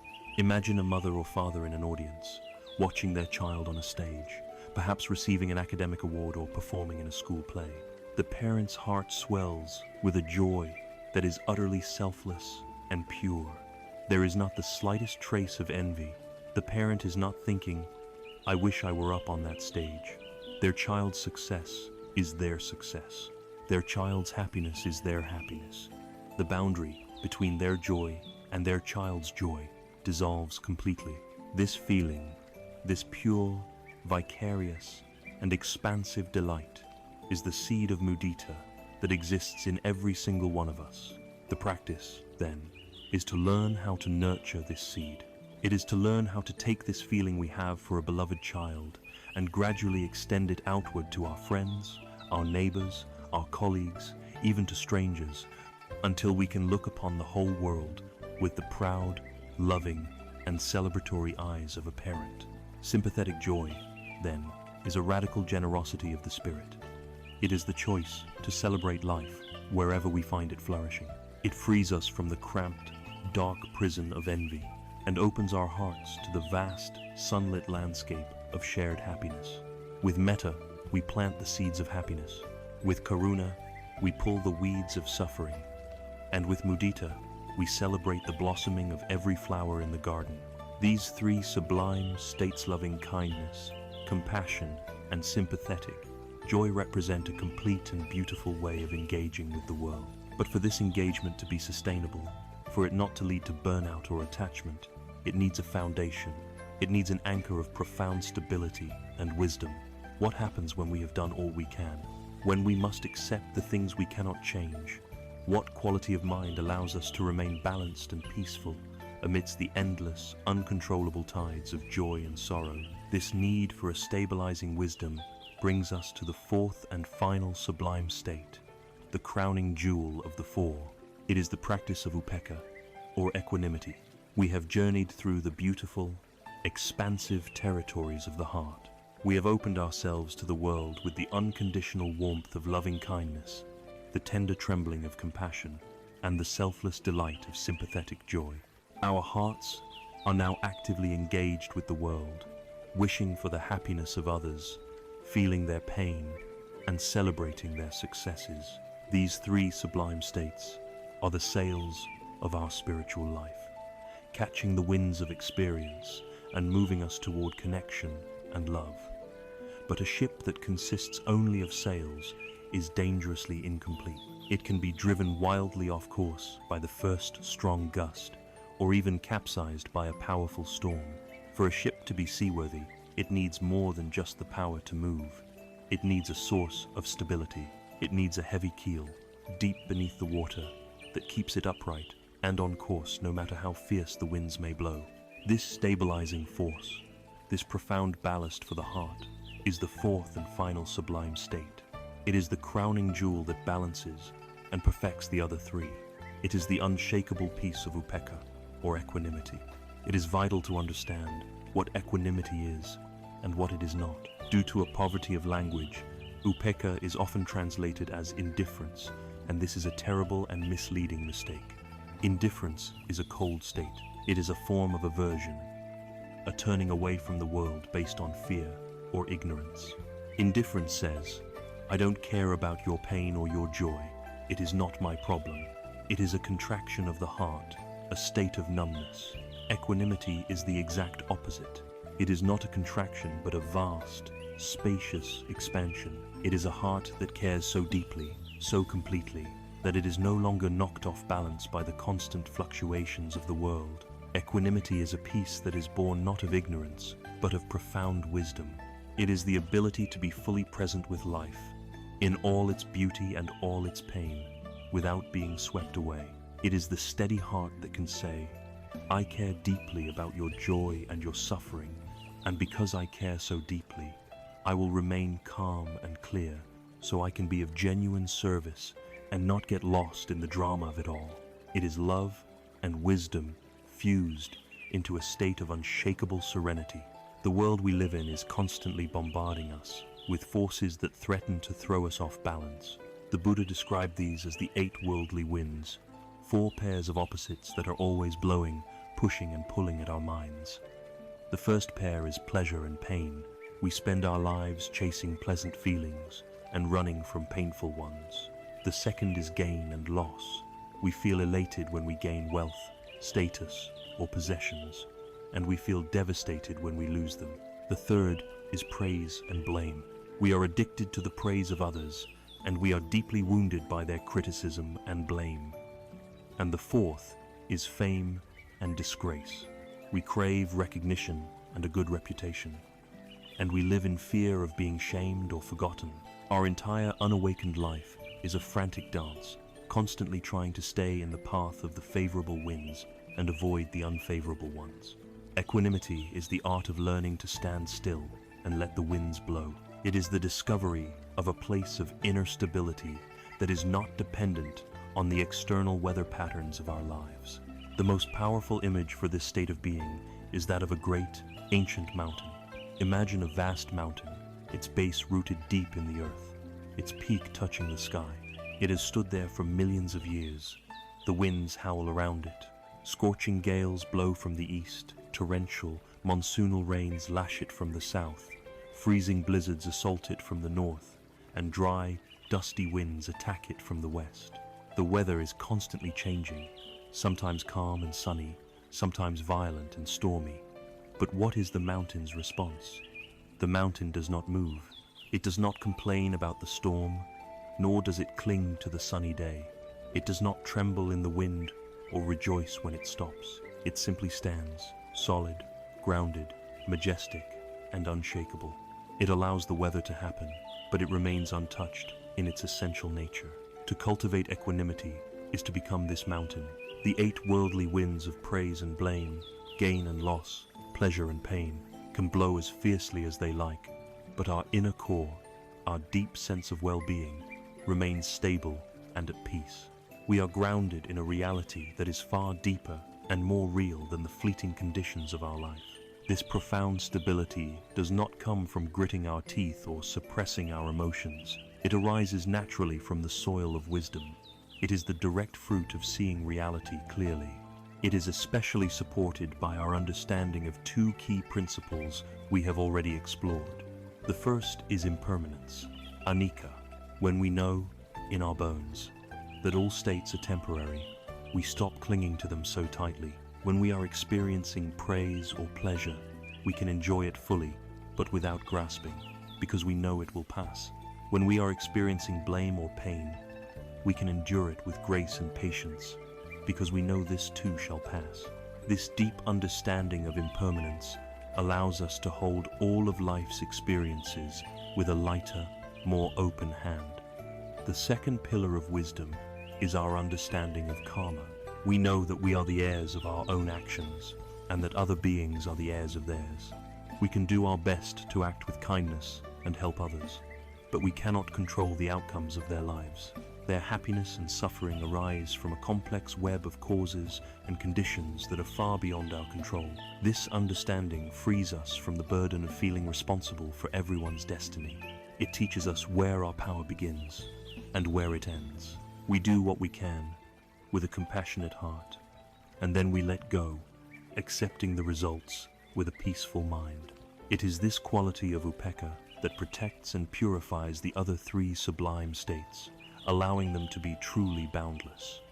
Equanimity is the wise guardian that keeps our love from becoming distorted. It protects loving kindness from degenerating into selfish attachment or possessiveness.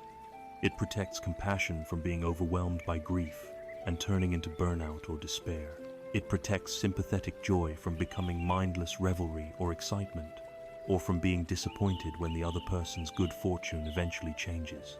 Equanimity is the vast, spacious, and wise container in which loving kindness, compassion, and sympathetic joy can dance freely, purely, and powerfully. It is the conductor that brings all the instruments of the heart into perfect harmony. With equanimity, our journey through the sublime states is complete. We have cultivated a heart that is truly boundless, a heart that can radiate goodwill to all beings, tremble with compassion for all suffering, celebrate all success, and remain in a state of profound, unshakable peace amidst it all. This is the emotional landscape of a liberated being. We have walked the entire 8-fold path from understanding our predicament, to living an ethical life, to training our mind, to cultivating a heart of limitless love and wisdom. After this long and transformative journey, we are led to a final, beautiful, and profoundly simple discovery. We realize that the peace and freedom we have been seeking is not found in some distant, transcendent realm or in a complex philosophical idea. We find that the ultimate treasure, the truest and most sustainable happiness, has been here all along, waiting for us in the most overlooked and undervalued places. This leads us to our final exploration, the art of finding treasure in the profound simplicity of the present moment. We have undertaken a momentous journey together. We began on a sleepless night, lost in a labyrinth of modern anxiety.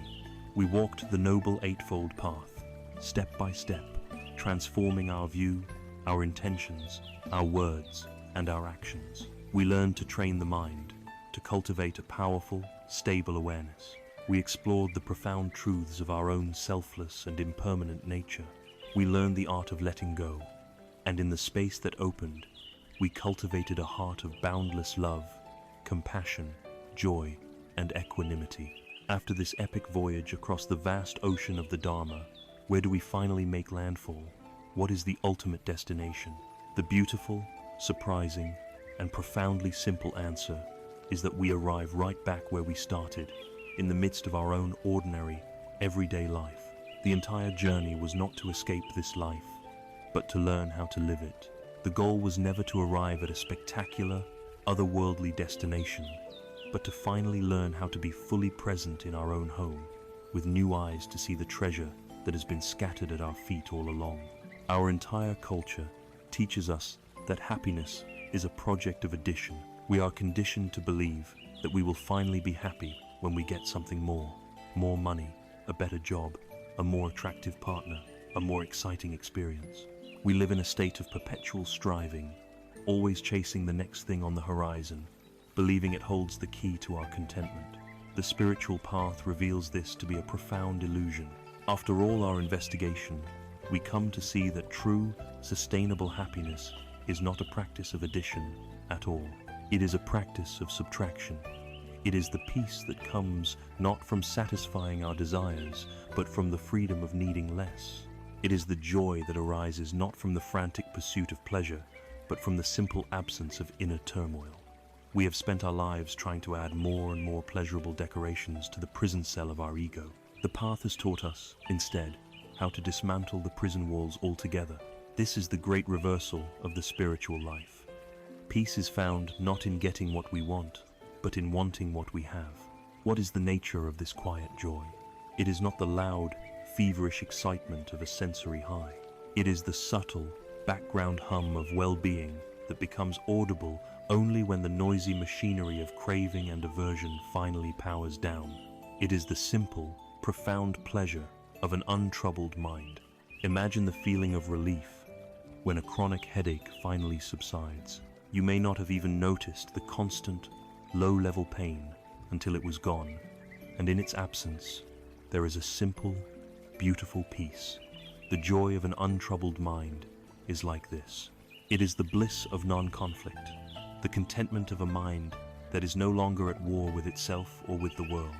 This quiet contentment is more precious and more nourishing than all the fleeting pleasures the world of the senses can ever offer. And where do we find this peace? We find it by learning to appreciate the miracles of the mundane. The world is constantly offering us gifts, but our minds are usually too busy, too distracted to receive them. The practice now is to bring our full presence, the awareness we have so carefully cultivated, to the simplest acts of our day. Consider the act of drinking a cup of tea. For most of us, this is a mindless activity, something we do while planning our day or scrolling through our phone. But to drink a cup of tea mindfully is to experience a universe of wonders. It is the feeling of the warm cup in your hands. It is watching the steam rise in intricate, dancing patterns. It is inhaling the rich, earthy aroma. It is feeling the warmth of the liquid as you swallow it. In this simple act, when we are fully present, there is a world of peace and beauty. Consider the feeling of the morning sun on your skin, a daily gift of warmth and energy from a star 93 million miles away. Consider the simple act of taking a deep breath, the feeling of life itself entering your body, a miracle that occurs over 20,000 times a day, yet we rarely notice even one. These are not poetic sentiments. They are invitations. They are doorways into the sacredness of the present moment, where true happiness resides. There is a classic Zen story that perfectly captures this final homecoming. A wealthy, powerful merchant, who had everything a person could desire, was nonetheless deeply unhappy, plagued by stress and a feeling of emptiness. He heard of a great Zen master who was said to possess the secret of happiness, and so he traveled a great distance to find him. He finally found the master living a life of utter simplicity in a small hut in the mountains. The merchant, perplexed, asked him, "Master, I have wealth, power, and prestige, yet I am miserable. You have nothing, yet you seem to be the most peaceful man I have ever met. What is your secret?" The master smiled gently and replied, "There is no great secret. My life is very simple. Before I began my practice, when I chopped wood, my mind was already on fetching water. When I was fetching water, my mind was already on preparing the rice. When I was preparing the rice, my mind was on all the things I had to do after my meal. My body was in one place, and my mind was always somewhere else. I was never truly present." He paused, and his eyes twinkled. "Now, it is different. When I chop wood, I just chop wood. When I fetch water, I just fetch water. When I eat my rice, I just eat my rice." The merchant had come seeking a grand secret, a complex formula. The secret was so simple, it was almost incomprehensible. The master's peace did not come from what he was doing, but from the quality of his awareness while he was doing it. He was fully unified with each simple act, bringing the whole of his being to the present moment.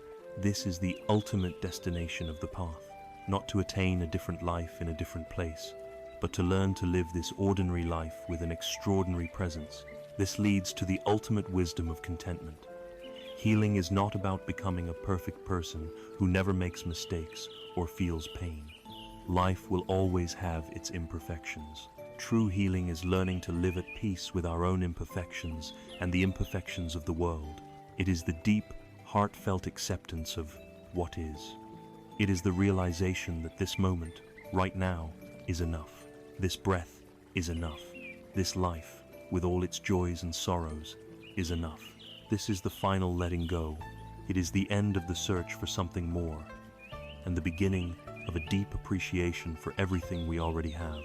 And so our long exploration through the heart of these teachings concludes not with a thunderous crescendo, but with a quiet, gentle landing in the heart of our own lived experience.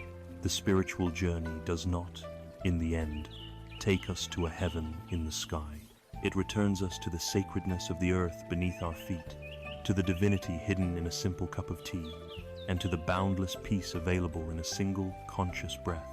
Our journey together began in the quiet desperation of a sleepless night, with a mind lost in the labyrinth of modern anxiety. We started with a single, honest question: why do we suffer, and is there a way out?